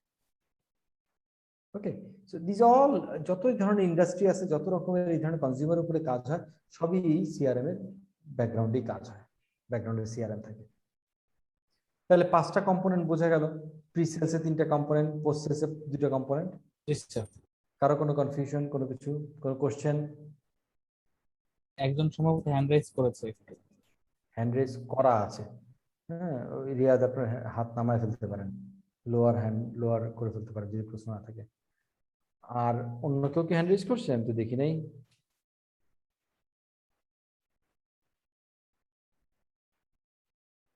আর কাউকে হ্যান্ড রেজ দেখছি না। কারো কোনো কোশ্চেন নাই না? ওকে, সো লেটস মুভ ফরওয়ার্ড। তাহলে এই যে 5টা কম্পোনেন্ট আমরা দেখলাম, হচ্ছে কম্পোনেন্টস অফ সিআরএম। হ্যাঁ, এই 5টা কম্পোনেন্টকে আমরা আরেকভাবে বলতে পারি হচ্ছে কি 3 phases অফ সিআরএম বলে। 3 phases অফ সিআরএম যদি বলি, যে 3টা ফেজ সিআরএম এর যে টোটাল প্রসেস, কাস্টমারের সাথে ডিল করার যে টোটাল প্রসেস, লাইফ সাইকেলটা, এই লাইফ সাইকেলটাকে আমরা 3টা ফেজে ভাগ করতে পারি। একটা হচ্ছে কি অ্যাকোয়ার, অর্থাৎ কাস্টমারকে গ্র্যাব করা। নিয়ে আসা। ট্র্যাপ বললে কেমন জানি নেগেটিভ লাগে। ট্র্যাপ না, গ্র্যাব, গ্র্যাব। ও গ্র্যাব, তাহলে ঠিক আছে, ওকে। ট্র্যাপ বললে কেমন জানি লাগে আর কি। হ্যাঁ, আসলে আমরা ট্র্যাপই করি, যেদিক দিয়ে যাও ভাই আমার দিকে 10 টাকা দিয়ে যেতে হবে, ওরকম একটা ব্যাপার। কাস্টমার এখনকার যুগ ওরকম পড়ে গেছে সেলসের জন্য, বাট স্টিল কাস্টমার গ্র্যাব করি, কাস্টমার অ্যাকোয়ার করি, সেটার জন্য আমরা কন্ট্যাক্ট ম্যানেজমেন্ট করি, যে সেলিং, মার্কেটিং, ফুলফিলমেন্ট যা দেখালাম, এই পুরাটাই হচ্ছে আসলে কাস্টমার অ্যাকোয়ার করার জন্য, রাইট? দেন হচ্ছে কাস্টমারের এক্সপেরিয়েন্সকে এনহ্যান্স করি, যে কাস্টমার এক্সপিরিয়েন্সকে এনহ্যান্স করি বেটার কাস্টমার সাপোর্ট দিয়ে। আর লাস্টে গিয়ে রিটেইন করি থ্রু লয়্যালটি ম্যানেজমেন্ট, যা আমরা একটু আগে ডিসকাস করে আসলাম, যে 5টা কম্পোনেন্টের মধ্যে প্রথম 3টাকে আমরা বলি অ্যাকোয়ার ফেজের, কাস্টমার সার্ভিস সাপোর্টকে বলি হচ্ছে গিয়ে এনহ্যান্স, আর লয়্যালটি ম্যানেজমেন্টকে বলি রিটেইন, রিটেনশন করা, কাস্টমারকে রিটেইন করা, ধরে রাখা। আচ্ছা, সিআরএম নিয়ে তাহলে কোনো কোশ্চেন নাই, তাই না? ওকে, তাহলে আমরা এবার যাচ্ছি হচ্ছে এন্টারপ্রাইজ রিসোর্স প্ল্যানিং, ইআরপি। আমরা ইআরপি এই ওয়ার্ডটা খুব কমনলি শুনে থাকি, তাই না? এটা খুব কমন, আমরা সাধারণত কমনলি শুনি এরকম যে কোন একটা সফটওয়্যার বিজনেসে ইউজ হচ্ছে, এইটা মানেই হচ্ছে কি অনেকটা আমরা বলি যে ইআরপি। অনেক সময় একটা বিলিং সফটওয়্যার ইনস্টল করা হলো, সেটাও আমরা অনেক সময় বলি যে এটা হচ্ছে কি বিলিং ইআরপি। এটা আসলে ঠিক না। হ্যাঁ, ইআরপি আসলে একটা স্পেসিফিক, একদম খুব স্পেসিফিক টাইপের application. It's not any software. Any business application আসলে ইআরপি না। এটা একটা সাধারণভাবে আমাদের ভিতরে একটা রং প্র্যাকটিস কনসেপ্ট আর মুখে মুখে চলে আসছে এই জিনিসটা। আমরা যে কোনো বিজনেস সফটওয়্যার কি আমরা ইআরপি বলে ফেলি অনেক সময়, which is not right. ERP খুব স্পেসিফিক এই কারণে বলছি, এটা এগেইন ইটস অ্যান এন্টারপ্রাইজ, অর্থাৎ হোলিস্টিক অর্গানাইজেশন, পুরো অর্গানাইজেশনের উপরে ইম্প্যাক্ট আছে, পুরো অর্গানাইজেশন এটাতে ইনভলভ। ওকে, বাকি দুটো ওয়ার্ড কি? Resource planning. রিসোর্স এন্টারপ্রাইজ মানে হচ্ছে ক্রস ফাংশনাল ইন্টিগ্রেটেড হোলিস্টিক, যেটা আমরা আগেও আলোচনা করছি। রিসোর্সেস কি? সাধারণত একটা বিজনেসের রিসোর্স, চারটা রিসোর্স বেসিক রিসোর্স ধরা হয়: মেশিন, ম্যান, ম্যাটেরিয়াল, মানি। হ্যাঁ, বা ম্যাটেরিয়াল, মেশিন, মানি, ম্যান। ম্যাটেরিয়াল কি? র ম্যাটেরিয়ালস। সাধারণত প্রোডাকশন অর্গানাইজেশন, ম্যানুফ্যাকচারিং অর্গানাইজেশনে আমরা বলি হচ্ছে কি র ম্যাটেরিয়াল আছে। বাট একটা সার্ভিস অর্গানাইজেশনে সাধারণত র ম্যাটেরিয়াল আমরা ডাইরেক্ট র ম্যাটেরিয়াল আকারে দেখি না, বাট স্টিল র ম্যাটেরিয়াল হচ্ছে কি তার ইন্টেলেকচুয়াল প্রপার্টি হতে পারে, তার ইন্টেলেকচুয়াল ওয়ার্কফোর্স হইতে পারে, তার র ম্যাটেরিয়াল স্কিল হইতে পারে, তার র ম্যাটেরিয়াল স্কিল লেবার, টাইম হইতে পারে তার র ম্যাটেরিয়াল, টুলস হইতে পারে তার র ম্যাটেরিয়াল। সো অনেক কিছু র ম্যাটেরিয়াল হইতে পারে। সো আসল কথা হচ্ছে কি রিসোর্স হচ্ছে কি ম্যাটেরিয়ালস। মেশিন, মেশিন বলতে ম্যানুফ্যাকচারিং কোম্পানিতে ইটস আ প্ল্যান্ট যেখানে আসলে প্রোডাকশন করা হয়। সার্ভিস অর্গানাইজেশনে it can be process, it can be tools, it can be the platform, that's the machine, যেটা থ্রু দিয়ে আসলে ট্রানজাকশন ঘটে, যেটা থ্রু দিয়ে বিজনেস ঘটে, যেটা থ্রু দিয়ে ডেলিভারি ঘটে। মানি ইজ ওয়ার্কিং ক্যাপিটাল, কারণ আমি যদি আজকে যদি আমার প্রয়োজন হয় যে 50,000 পিস একটা পার্টিকুলার প্রোডাক্ট ইমিডিয়েটলি আমার প্রডিউস করে সাপ্লাই করতে হবে, বিল আমি 1 মাস পরে পাবো, তাহলে আমার কি লাগবে? আমার ওয়ার্কিং ক্যাপিটাল লাগবে, কারণ ওটা প্রডিউস করতে গেলে আমার লেবার কস্ট আছে, আমার ম্যাটেরিয়াল কস্ট আছে, আমার ওভারহেড আছে, ওগুলাকে ক্যারি করতে গেলে আমার বেয়ার করতে গেলে আমার টাকা লাগবে। সো ক্যাপিটাল বা money is another resource. And man, human resource, আমার লেবার, ওয়ার্কফোর্স, ওয়ার্কার্স। So এটা হচ্ছে আরেকটা resource. These are the 4 basic resources of any organization. Okay, any business এর 4টা রিসোর্স থাকে। এখানে 4টা রিসোর্সের ঘটনা কি? তার মানে আমি বুঝলাম যে এন্টারপ্রাইজ বলতে কি বোঝায়, বুঝলাম। রিসোর্সেস তাহলে কোনগুলো? এই 4টা রিসোর্স মেইনলি। আদার রিসোর্সেস আর দেয়ার, আমরা আলোচনা করবো, বাট এই 4টা মেইন রিসোর্স। লাস্টের ওয়ার্ডটা হচ্ছে planning. What is planning? Planning হচ্ছে গিয়ে the ability to forecast, the ability to plan, যে আমার কোন রিসোর্সটা কতটুকু লাগবে, কখন লাগবে, কতটুকু রিসোর্স দিয়ে আমি কাজটা শেষ করতে পারবো, আমার যাতে ওয়েস্টেজ না হয় রিসোর্সের। এবার আসি, তার মানে বোঝা গেছে enterprise resource planning is about enterprise wide basic যে 4টা রিসোর্স, এই 4টা রিসোর্সের proper utilisation and proper arrangement ensure করার জন্য যে প্ল্যানিং করতে গিয়ে যে সফটওয়্যারটা আমাকে সাহায্য করে, সেই সফটওয়্যারটা হচ্ছে ইআরপি। তার মানে ইআরপি যেটা বললাম খুব স্পেসিফিক, এন্টারপ্রাইজ ওয়াইড আমার যে রিসোর্সগুলো আছে সেই রিসোর্সগুলো proper utilisation and requirement planning করা, দ্যাট ইজ ইআরপির কাজ। এখন এটা কিভাবে আসলো, কেন আসলো, কি দরকার, সেই আলোচনা যদি করি, বেসিক্যালি জাস্ট চিন্তা করেন, আপনারা একটা প্রসেসের নাম শুনছেন কিনা, একটা standard JIT, just in time. জি স্যার। ওকে, এটা একটা Japanese philosophy, Japanese manufacturing philosophy. হ্যাঁ, জেআইটি, জাস্ট ইন টাইম মানে হচ্ছে গিয়ে আমার ঠিক যখনই যতটুকু প্রয়োজন ততটুকু ম্যাটেরিয়াল, যতটুকু লেবার প্রয়োজন ততটুকু লেবার, যতটুকু টাকা প্রয়োজন ততটুকু মানি আমি ডিপ্লয় করব। অর্থাৎ যখন যতটুকু প্রয়োজন ততটুকুই প্রডিউস করব, এর চেয়ে বেশি প্রডিউস করব না, কম প্রডিউস করব না। এটাকে বলে হচ্ছে আমরা জাস্ট ইন টাইম।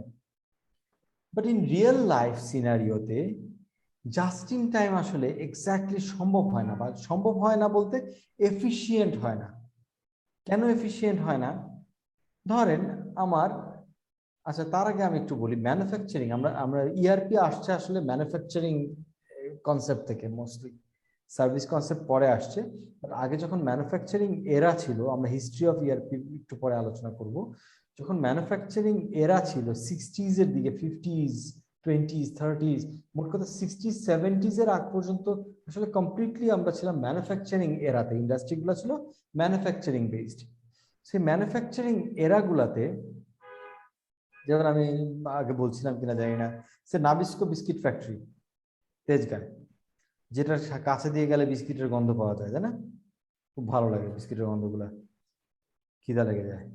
তো এই নাবিস্কো বিস্কিট ফ্যাক্টরির সামনে গিয়ে দেখবেন গেটের ওখানে দুইটা কথা লেখা আছে। কথা দুইটা কি কি আছে? দুইটা বিস্কুটের শেপে দুইটা সাইনবোর্ডের মতো আছে। এক জায়গায় লেখা হচ্ছে কি উৎপাদনী উন্নতি,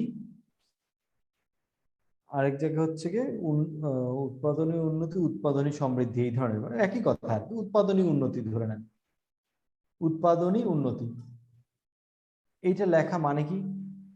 মানে হচ্ছে কি আপনি যদি উৎপাদন করতে পারেন, অর্থাৎ ম্যানুফ্যাকচার করতে পারেন, আপনি উন্নত হবেন, বা আপনি ম্যানুফ্যাকচারিং করে দেশকে উন্নত করতেছেন, বা আপনি নিজে উন্নত হচ্ছেন।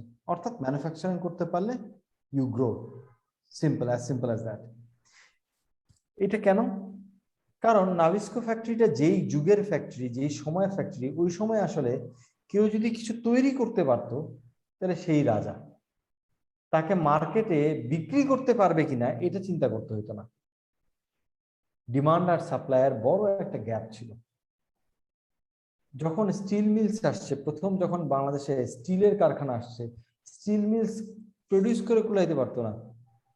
কারণ স্বাভাবিক, যেখানে কনস্ট্রাকশন হচ্ছে, যেখানে যা কিছু লাগছে, স্টিল লাগছে, রড লাগতেছে, এবং তাদের দেখা যাচ্ছে রিকুইজিশন দিয়ে রাখতো যে আমাকে নেক্সট মাসে, ইভেন বাংলাদেশে বেশি দিন আগের কথা না, আজকের থেকে আমি 25 বছর আগেই গেলে, জাস্ট 25 ইয়ার্স ব্যাক, সিমেন্টের ফ্যাক্টরি গুলাতে 20 বছর আগেও, আই ক্লিয়ারলি রিমেম্বার, 20 বছর আগেও সিমেন্ট ফ্যাক্টরি যেগুলো ছিল বাংলাদেশে, ওই সিমেন্ট ফ্যাক্টরিতে আগে থেকে রিকুইজিশন দিয়ে রাখতে হতো। বড় বড় কনস্ট্রাকশনের জন্য আগে থেকে সিমেন্ট রিকুইজিশন দিতে হতো যে আমি আগামী মাসে এত বস্তা, এত হাজার বস্তা বা এত ট্রাক সিমেন্ট নিব। তাহলে ওরা প্রোডাকশন ভাবে প্ল্যান করে সিমেন্ট গুলো সাপ্লাই দিতে পারতো। কারণ ডিমান্ড আর সাপ্লাইয়ের একটা গ্যাপ ছিল, ডিমান্ড বেশি ছিল, সাপ্লাই কম ছিল। সো ম্যানুফ্যাকচারিং এরা যখন ছিল তখন আসলে প্রোডাকশন করতে পারলেই উন্নতি ছিল। কিন্তু আস্তে আস্তে যখন প্রডিউসারের সংখ্যা বাড়তে থাকলো, এই সিমেন্ট ফ্যাক্টরির সংখ্যা বাড়তে থাকলো, রিরোলিং মিলের সংখ্যা বাড়তে থাকলো, বিস্কিট ফ্যাক্টরির সংখ্যা বাড়তে থাকলো, তখন নিজেদের মধ্যে কম্পিটিশন আসা শুরু করলো। তখন কম্পিটিশন যখন আসলো, তখন কি হলো? প্রাইস ওয়ার শুরু হলো, কে কত কম দামে বেচতে পারে, তেমন তার প্রফিট স্কুইজ হতে থাকলো। প্রফিট স্কুইজ করতে হইলে সেখানে যদি সার্ভাইভ করতে হয়, তাহলে কোথায় গিয়ে নজর দিতে হবে? কস্টে গিয়ে নজর দিতে হবে। কস্ট স্কুইজ করার প্রথম টুল কি? প্রথম টুল হচ্ছে গিয়ে আমি ঠিক যতটুকু লাগবে ততটুকুই খরচ করবো, এর বেশি 1 টাকা খরচ করব না। সেটা যে কোনো ক্ষেত্রে, যে কোনো বিজনেসের ক্ষেত্রে একটা খুব বড় খরচ কি? Finance cost. যেখানে কিনা বড় ক্যাপিটাল ইন্টেন্সিভ যে সমস্ত ইন্ডাস্ট্রি আছে, ওখানে ফাইন্যান্স কস্ট একটা বিশাল বড় কস্ট। তো আমার ফাইন্যান্স কস্টের একটা বড় লোড পড়ে কার উপরে জানেন? সেই লোডটা হচ্ছে গিয়ে পরে ইনভেন্টরি থেকে, স্টক। আমি র ম্যাটেরিয়াল ইম্পোর্ট করে বসে আছি নেক্সট 6 মাসের জন্য। এই 6 মাসের যে র ম্যাটেরিয়াল, এই র ম্যাটেরিয়াল আমার স্টোরে পড়ে আছে। এই র ম্যাটেরিয়াল গুলো স্টোরে পড়ে পড়ে কিন্তু আইডল পড়ে নাই, তারা প্রতিদিন আমার টাকা খাচ্ছে। কেন টাকা খাচ্ছে? কারণ এই র ম্যাটেরিয়ালটা ইম্পোর্ট করার জন্য যে আমি এলসি ওপেন করছি, অথবা র ম্যাটেরিয়াল ইম্পোর্ট করার জন্য যে আমি লোন নিছি, আমি যে ব্যাংকের থেকে ওডি ফ্যাসিলিটি নিছি, অথবা শর্ট টার্ম লোন নিছি, শিপমেন্ট লোন নিছি, সেটার কিন্তু ইন্টারেস্ট হচ্ছে, সেটার একটা ফাইন্যান্স কস্ট আছে। Plus there is an opportunity cost. So এই কস্টগুলা কন্টিনিউয়াসলি ইনকার করে যাচ্ছে, এক্সপেন্স গুলা। তার মানে আমার ওই যে ইনভেন্টরিটা ওখানে বসে আছে 6 মাস ধরে, এই 6 মাসের ইনভেন্টরিটা সস্তা না, it's very expensive inventory. This will be a contradiction to optimise my profitability. তাইলে আমাকে চিন্তা করতে হবে যে জাস্ট ইন টাইমের মতো এই 6 মাসের ইনভেন্টরি রাখা যাবে না। আমার যখন যতটুকু লাগবে ততটুকুই আমি আনবো, তাইলে আমি মোর এফিসিয়েন্ট হব, মোর প্রফিটেবল হব। এই তাড়নাটা, এই আর্জেন্সিটা বা এই আর্জটা বিভিন্ন ইন্ডাস্ট্রিতে তৈরি হওয়া শুরু হলো। যখন তৈরি হওয়া শুরু হলো তখন এই আর্জেন্সিটা আসলো যে আরে তাহলে তো আমাকে প্ল্যানিং করতে হবে, আমার কোন সময় কত র ম্যাটেরিয়াল লাগবে, কোন সময় কত লেবার লাগবে। আমি লেবার 5,000 লেবার আগে থেকে রিক্রুট করে বসে আছি, অথচ আমার দেখা যাচ্ছে যে এই আগামী মাসে ওই পরিমাণ জব নাই, আমি শুধু শুধু 5,000 লেবারের বেতন দিব। হ্যাঁ, অথবা আমি এই ম্যাটেরিয়াল কিনে বসে আছি, অথবা লোন নিয়ে বসে আছি। সো আমার কোন এইটার সিনক্রোনাইজেশন দরকার, একটা প্ল্যানিং দরকার। সেইখান থেকে আসলে এই রিসোর্স প্ল্যানিং এর ব্যাপারটা চলে আসলো। জেআইটি কেন পসিবল না, একদম এক্স্যাক্টলি পসিবল না, সেটা হচ্ছে কি there is a term call EOQ, economic order quantity. আমি যখন র ম্যাটেরিয়াল আমার দরকার, এই মোমেন্টে আমার র ম্যাটেরিয়াল দরকার সে কথার কথা 250 কেজি। হ্যাঁ, 250 কেজি একটা র ম্যাটেরিয়াল দরকার, কিন্তু এটা শিপমেন্ট আমার যদি আনতে হয়, তাহলে শিপমেন্টটা আনতে হবে একটা ট্রাকে করে। একটা ট্রাক কতটুকু? 5 টনের ট্রাক। আমি ছোট ট্রাক দিয়ে আনলাম 3 টনের ট্রাক। 3 টনের ট্রাক মানে 3000 কেজি লোড নিতে পারে। আমি আনতেছি 250 কেজির র ম্যাটেরিয়াল। ট্রাক ভাড়াটা তো আমার সেম। সুতরাং আমি এরকম 250 করে 3 টন আনলে আমার কয় শিপমেন্টে আনতে হবে? আমার আনতে হবে 12টা শিপমেন্ট। হ্যাঁ, প্রতি 4 শিপমেন্টে 1 টন আসবে, তার মানে 3 টন আসলে 12টা শিপমেন্ট লাগবে। 12টা শিপমেন্ট আনলে আমি 3 টন ম্যাটেরিয়াল আনবো এবং 12 বার ট্রাক ভাড়া দিব। ওয়ারাস আমি একবারে 3 টন লোড করে নিয়ে আসলে একবার ট্রাক ভাড়া লাগতো, আমার ফুয়েল কস্ট এবং ট্রাক ভাড়া লাগতো। তাহলে আমার ম্যাটেরিয়ালের মধ্যে ওই কস্টটাতে অ্যাড আপ হবে, শিপমেন্ট কস্টটা, তাই না? শিপিং কস্টটা অ্যাড হবে। সেই ক্ষেত্রে ইট ডাজন্ট রিমেইন এফিশিয়েন্ট। এই জন্য আমরা সবসময় ইওকিউ ক্যালকুলেট করি, ইকোনমিক অর্ডার কোয়ান্টিটি, যে কতটুকু আমার মিনিমাম একসাথে অর্ডার করতে হবে, শিপমেন্ট নিয়ে আসতে হবে। ঠিক এই ইওকিউটা বিভিন্ন লেভেল অফ ট্রানজাকশনে অ্যাপ্লিকেবল। তাহলে it is not straightforward JIT. এইবার আমি যে এই যে এতগুলো কথা বললাম, এইবার আমি যদি একটা হাইপোথেটিক্যাল সিনারিও চিন্তা করি যে একটা কোম্পানি কতটুকু র ম্যাটেরিয়াল কিনবে, এইটা ডিসিশনটার কি পিছনে কে কে দায়ী? 1 নম্বর হচ্ছে গিয়ে আমার হাতে অর্ডার কতটুকু আছে, পাইপলাইনে অর্ডার কতটুকু আছে, যে অর্ডার কতটুকু আর হইতে পারে। অর্ডার হয়ে গেছে, কনফার্ম অর্ডার হয়ে গেছে, আমি ডেলিভারি দেই নাই এখনো, সুতরাং কতটুকু এরকম আছে। এবার ডেলিভারি দেই নাই এরকম কতটুকু আছে, সেটা থেকে মাইনাস করবো আমার ফিনিশ গুডস ইনভেন্টরি কতটুকু আছে, অর্থাৎ রেডি, ডেলিভারির জন্য রেডি আছে প্রোডাক্ট, ফিনিশ গুডস কতটুকু আছে। তাহলে যতটুকু নাই ততটুকু আমার প্রডিউস করতে হবে। এখন যতটুকু নাই ততটুকুর মধ্যে কতটুকু আমার প্রোডাকশন ইন প্রগ্রেসে আছে।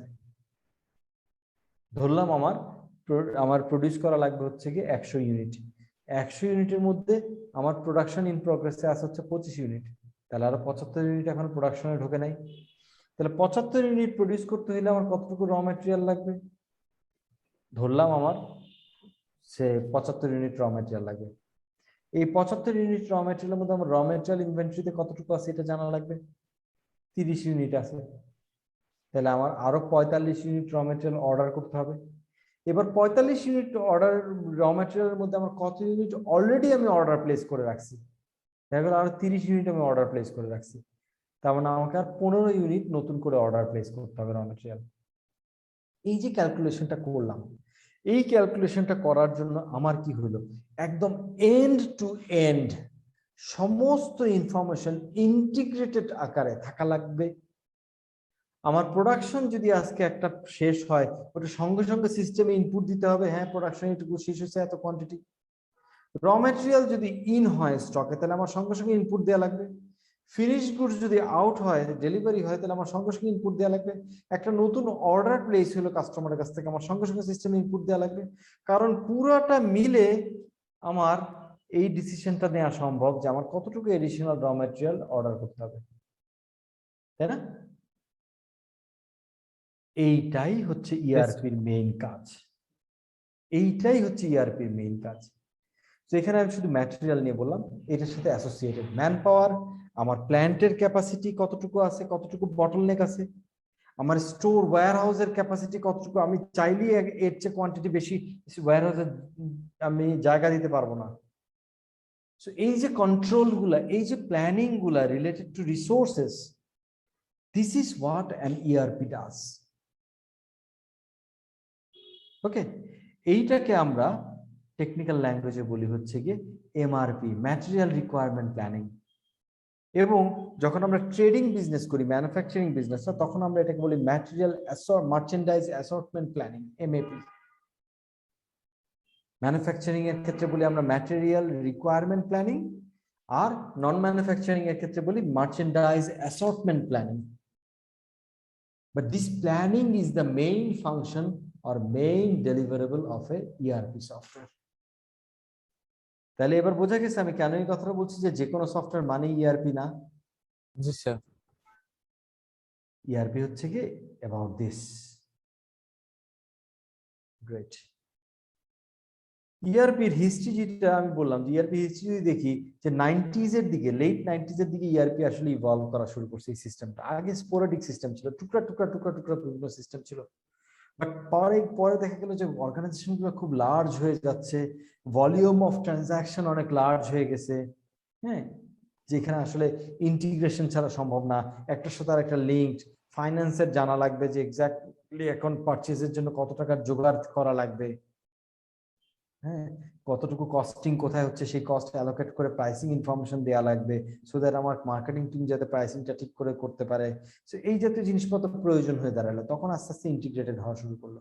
সো প্রথম দিকে ERPটা শুরু হইলো হচ্ছে গিয়ে ম্যাটেরিয়াল প্ল্যানিং দিয়ে। রিকোয়ারমেন্ট হচ্ছে ম্যাটেরিয়াল প্ল্যানিং, আমরা যেটা দিয়ে বললাম ম্যান পাওয়ার প্ল্যানিং বা অন্য কিছু না, ম্যাটেরিয়াল প্ল্যানিং একদম স্ট্রেট ফরওয়ার্ড, যেখানে ফিচার হিসেবে আসলো অর্ডার এন্ট্রি, ডিস্ট্রিবিউশন এবং ফাইন্যান্সিয়াল ইম্প্যাক্ট দেখার জন্য general ledger, GL, accounting, shop floor control. Shop floor control মানে দোকান কন্ট্রোল না, শপ ফ্লোর মানে প্রোডাকশন ফ্লোর কন্ট্রোল। এই প্রোডাকশন ফ্লোরকে একটা টেকনিক্যাল ল্যাঙ্গুয়েজে, বিজনেস টেকনিক্যাল ল্যাঙ্গুয়েজে বলা হয় শপ ফ্লোর কন্ট্রোল। এটার মানে কিন্তু বিক্রি ফ্লোর না, এটার মানে হচ্ছে গিয়ে ম্যানুফ্যাকচারিং ফ্লোর। ওকে, যেখানে ম্যানুফ্যাকচারার প্রোডাকশন করা হয়, ওই প্রোডাকশন ফ্লোর, হ্যাঁ, যে কোন প্ল্যান্টে কোন লাইনে কতটুকু এখন প্রডিউস করা হবে, তোলা হবে, সেটা। তো এই জিনিসগুলো আসলে প্রথম ফেজের ERP-তে। তারপরে আস্তে আস্তে এই যে ফিচারগুলো এক্সটেন্ড হওয়া শুরু করলো। শিডিউলিং, ওয়ার্ক শিডিউলিং, ফোরকাস্টিং, ওই যে আমরা CRM এ যে ফোরকাস্টিং করলাম, এই ফোরকাস্টিং অনেকটা ওই রকমই। এখানে হচ্ছে ফ্যাক্টরি অর্ডার ফোরকাস্টিং বলি আমরা এটাকে, অর্থাৎ কতটুকু প্রডিউস করতে হবে। এই ফ্যাক্টরি অর্ডার ফোরকাস্টিংও কিন্তু ডিপেন্ড করে ওরকম যে আমার চ্যানেলে রিটেইলার কতটুকু চায় কোন প্রোডাক্ট, ডিলার কতটুকু চায় কোন প্রোডাক্ট, তারা সব নোট ধরে ধরে ডিস্ট্রিক্ট ওয়াইজ কতটুকু ডিমান্ড আছে, তাহলে আমার কতটুকু ফ্যাক্টরি অর্ডার করা লাগবে, কতটুকু প্রডিউস করা লাগবে।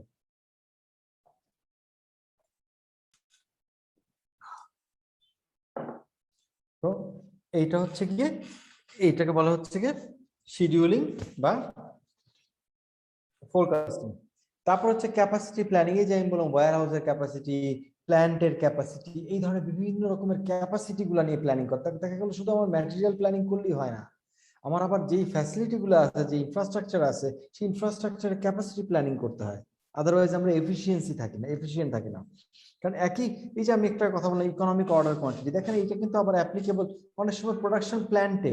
আমি প্ল্যান্ট একবার যদি চালাই, তাহলে আমার যে খরচটা হবে এটা একটা হিউজ খরচ। কিন্তু এই প্ল্যান্ট চালায় আমি যদি অল্প একটু জিনিস প্রডিউস করে, কাস্টমারের অর্ডার আছে এতটুকু, আমি এতটুকু প্রডিউস করে ছেড়ে দিলাম, তাহলে it will be very inefficient. প্রত্যেকটা প্রোডাক্টে পার ইউনিটে যে ম্যানুফ্যাকচারিং কস্ট দাঁড়াবে, দ্যাট উইল বি হিউজ। যে কারণে আমার 100 পিস দরকার, আমার 100 পিস প্রডিউস করার ক্ষমতা নাই, আমাকে মিনিমাম 500 পিস প্রডিউস করতে হবে হয়তো।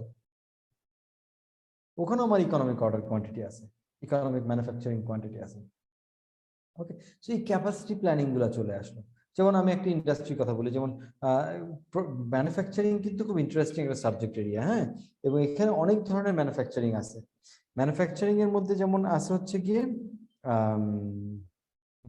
ম্যানুফ্যাকচারিং এর মধ্যে আছে যেমন হচ্ছে আমরা বলি হচ্ছে গিয়ে ব্যাচ ম্যানুফ্যাকচারিং, ব্যাচ হিসাবে যেগুলো যেমন ওষুধ আমরা ব্যাচ ম্যানুফ্যাকচারিং করি, হ্যাঁ, মেডিসিন।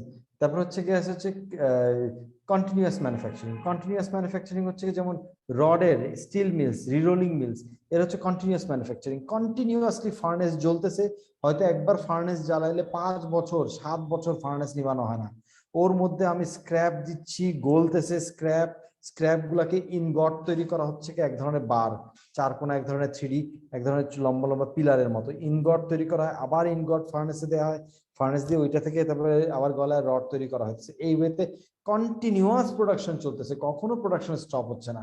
তো আপনি যদি এখন মনে করেন যে আমার রডের এখন সাপ্লাই লাগবে হচ্ছে কি মাত্র 100 টন, সুতরাং 100 টন আমি প্রডিউস করে ছেড়ে দিলাম, আপনার ফার্নেস কিন্তু কন্টিনিউয়াসলি জ্বালানো থাকবে এবং ওর মধ্যে কিছু ইনভেন্টরি অলওয়েজ থাকবে, না হলে এটা ইনএফিশিয়েন্ট হয়ে যায়, ফার্নেস বারবার জ্বালানো যায় না। তাহলে তখন কি হবে, আমার কোয়ান্টিটি ম্যানেজ করতে হবে, প্ল্যান করতে হবে, ক্যাপাসিটি অনুযায়ী আমার সবকিছু প্ল্যান করতে হবে। আরেকটা ম্যানুফ্যাকচারিং টাইপকে বলি আমরা হচ্ছে ডিসক্রিট ম্যানুফ্যাকচারিং, যেখানে কিনা পার্টিকুলার টাইপের প্রোডাক্ট ম্যানুফ্যাকচারিং ফোকাস। যে আমার এই যেমন যে কনজিউমার ইলেকট্রনিক্স, এসি, ফ্রিজ, এগুলো এক একটা মডেলের জন্য এক একটা ম্যানুফ্যাকচারিং, গাড়ির মডেল, এগুলিকে সব আমরা বলি হচ্ছে ডিসক্রিট ম্যানুফ্যাকচারিং।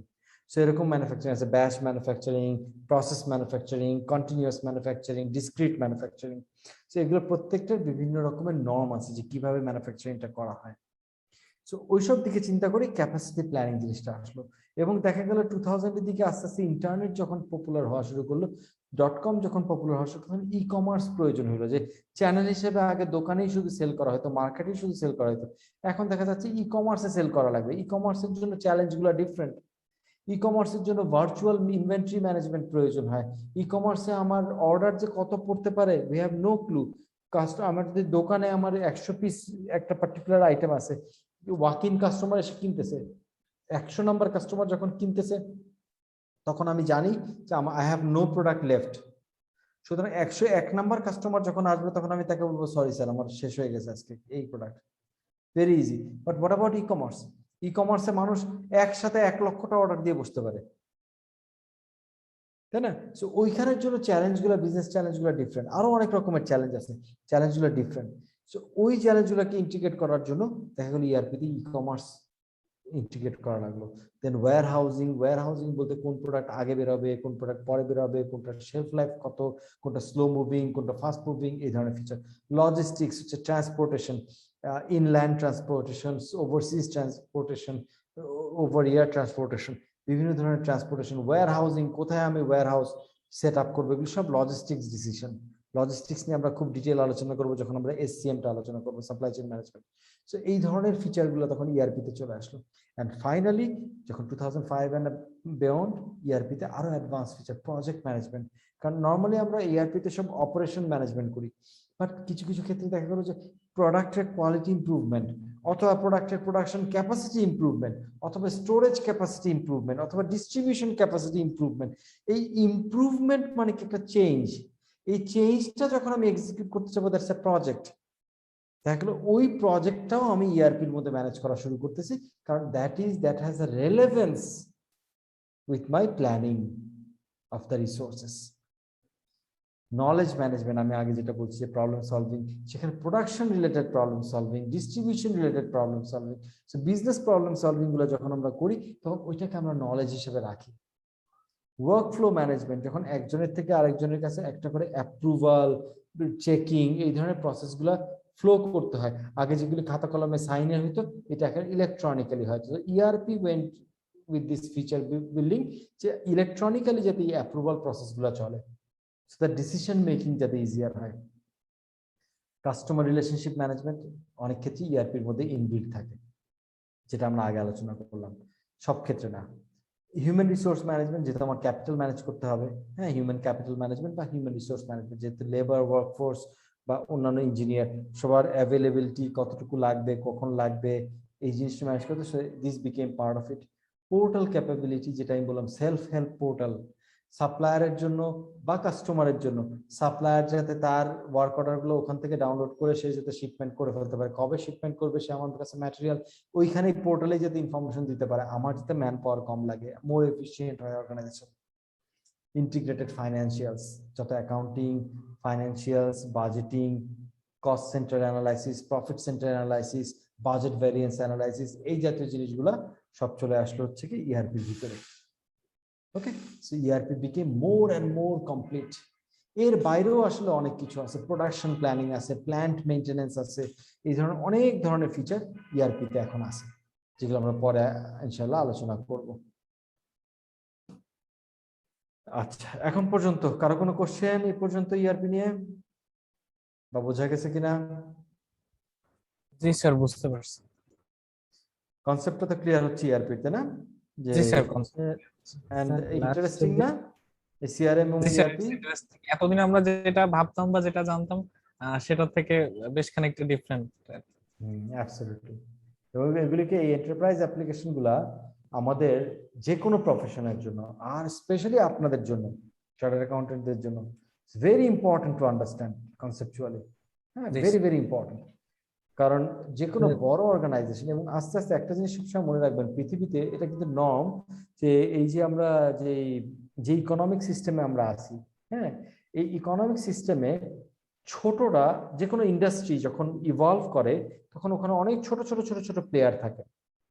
ইন্ডাস্ট্রিটা যখন ম্যাচিওর করতে থাকে তখন আস্তে আস্তে ছোটগুলা ডিজলভ হয়ে গিয়ে শুধু শুধু বড় প্লেয়াররা আসতে থাকে। এটা কিন্তু সব ইন্ডাস্ট্রিতেই হয়। হ্যাঁ, ইটস এ নর্ম। হ্যাঁ, এই ক্যাপিটাল ইকোনমির এটা একটা নর্ম, এটা একটা ট্রেন্ড বা এটা একটা বেসিক ফিলসফি, যে সবসময় ইনসেপশন স্টেজে, অর্থাৎ যখন ইন্ট্রোডাক্টরি স্টেজ থাকবে কোনো একটা ইন্ডাস্ট্রি, কোনো একটা শিল্পের, তখন ওখানে অনেক ছোট ছোট প্লেয়ার থাকবে। বাট আস্তে আস্তে ওইখানে কম্পিটিশন বাড়বে, নো হাও বাড়বে, তখন একটা ক্যাপিটাল ইন্টেন্সিভ হবে, তখন ওখানে দেখা যাচ্ছে বড় বড় প্লেয়াররা সব খেলতেছে, ছোট প্লেয়াররা আর নাই, ছোট দোকান আর নাই। হ্যাঁ, সবাই বড় বড় এরা। এবং যখন বড় অর্গানাইজেশন গুলো থাকে তখন ওখানে এন্টারপ্রাইজ ম্যানেজমেন্ট সিস্টেমটা খুব প্রয়োজন হয়ে যায়। সো এই জন্য যে কোনো ইন্ডাস্ট্রিতে, ম্যাচিউর ইন্ডাস্ট্রিতে কাজ করতে গেলে you need to understand the enterprise level complexity of business. এবং যে কারণে এই ধরনের অ্যাপ্লিকেশন গুলো সম্পর্কে যত ভালো আইডিয়া থাকবে তত বেটার। স্যার, ওরাকল যে আপনার সিস্টেম আছে, ওটার সাথে ইআরপি কে আমরা কিভাবে করতে পারি? ওরাকলের দুই রকমের জিনিস, অনেক রকমের জিনিস আছে। ওরাকল একটা সফটওয়্যার কোম্পানি, ঠিক আছে। ফার্স্ট অফ অল, ওরাকল আমাদের কাছে সবচেয়ে বেশি পরিচিত আসলে হচ্ছে কি ডেটাবেজের জন্য, যে ওদের ডেটাবেজ ম্যানেজমেন্ট সিস্টেমটা খুব বিখ্যাত, পৃথিবীর বেস্ট ডেটাবেজ ম্যানেজমেন্ট সিস্টেম বলতে গেলে। হ্যাঁ, ওরাকল ডেটাবেজ ম্যানেজমেন্ট, আমরা ওরাকলকে ডেটাবেজের জন্য চিনি বেশি। But Oracle E business suite, EBS বলে একটা ইআরপি সলিউশন আছে, which is also very good, ওয়ার্ল্ডের টপ ক্লাস ইআরপি দের মধ্যে একটা। আমরা ইআরপি গুলার নামগুলা নিয়ে আমরা আলোচনা করব এই লেকচারের শেষেই। নামগুলো আলোচনা নেক্সট ক্লাসে ইনশাআল্লাহ আলোচনা করব, তখন ওখানে ওরাকল ইবিএস নিয়ে আমি আলোচনা করব। জি স্যার, অনেক ধরনের মানে ইয়ে তো মানে একটার সাথে আরেকটার মানে সংযোগটা আসলে স্যার মাঝে মাঝে গুলিয়ে যাচ্ছে আর কি। এগুলো কোনো ব্যাপার না। এই যে দেখেন, এই যে এখানে যে ওরাকল দেখেন ই বিজনেস সুট, আপনি যেটা বলছেন উপরে দেখছেন Oracle E business suite, that is ওরাকলের ইআরপি। আমরা এসএপি নামটা অনেক বেশি শুনি, তাই না, জি স্যার, বাকিগুলোর নাম সেপ খুব আর একটা শুনি না। ওরাকল এই দুইটার নামই স্যাপ বেশি কিন্তু শুনছি। স্যাপ না, স্যাপ হচ্ছে এসএপি। হ্যাঁ, SAP, এটাকে স্যাপ বলবেন না। ওকে, এটা ব্র্যান্ড হচ্ছে এসএপি। যদিও এটার এলাবোরেশনটা ইজ নট ইংলিশ, এটা একটা জার্মান এলাবোরেশনের abbreviation, but still it is brand name হিসেবে এসএপি। ওয়ার্ল্ড এটাকে এসএপি হিসেবে জানে। আপনি যদি বিদেশে গিয়ে স্যাপ বলেন কেউ চিনবে না। হ্যাঁ, স্যার এগুলাকে ইআরপি সিস্টেম বলা হয় এগুলাকে সব কয়েক ইআরপি অ্যাপ্লিকেশন, এগুলো হচ্ছে ইআরপি অ্যাপ্লিকেশন। এসএপি এক ধরনের ইআরপি অ্যাপ্লিকেশন, এটা জার্মান অ্যাপ্লিকেশন। ওরাকল হচ্ছে আমেরিকান, আইএফএস হচ্ছে সুইডিশ, মাইক্রোসফট ডায়নামিক্স হচ্ছে মাইক্রোসফটের আমেরিকান, ইনফর হচ্ছে আমেরিকান, গ্লোবিয়া হচ্ছে জাপানিজ। হুম, সো এগুলো আমরা আলোচনা করবো ইনশাআল্লাহ। ওকে, তাহলে আজকে এই পর্যন্ত থাকুক ক্লাস। ঠিক আছে স্যার, আসসালামু স্যার। আলাইকুম। ঠিক আছে, থ্যাংক ইউ স্যার। ইনশাআল্লাহ নেক্সট ক্লাসে আবার কথা হবে ইনশাআল্লাহ। হুম, নেক্সট ক্লাসে ইনশাআল্লাহ দেখা হবে। দোয়া করবেন। আল্লাহ হাফেজ সবাই। আল্লাহ হাফেজ। আসসালামু আলাইকুম স্যার।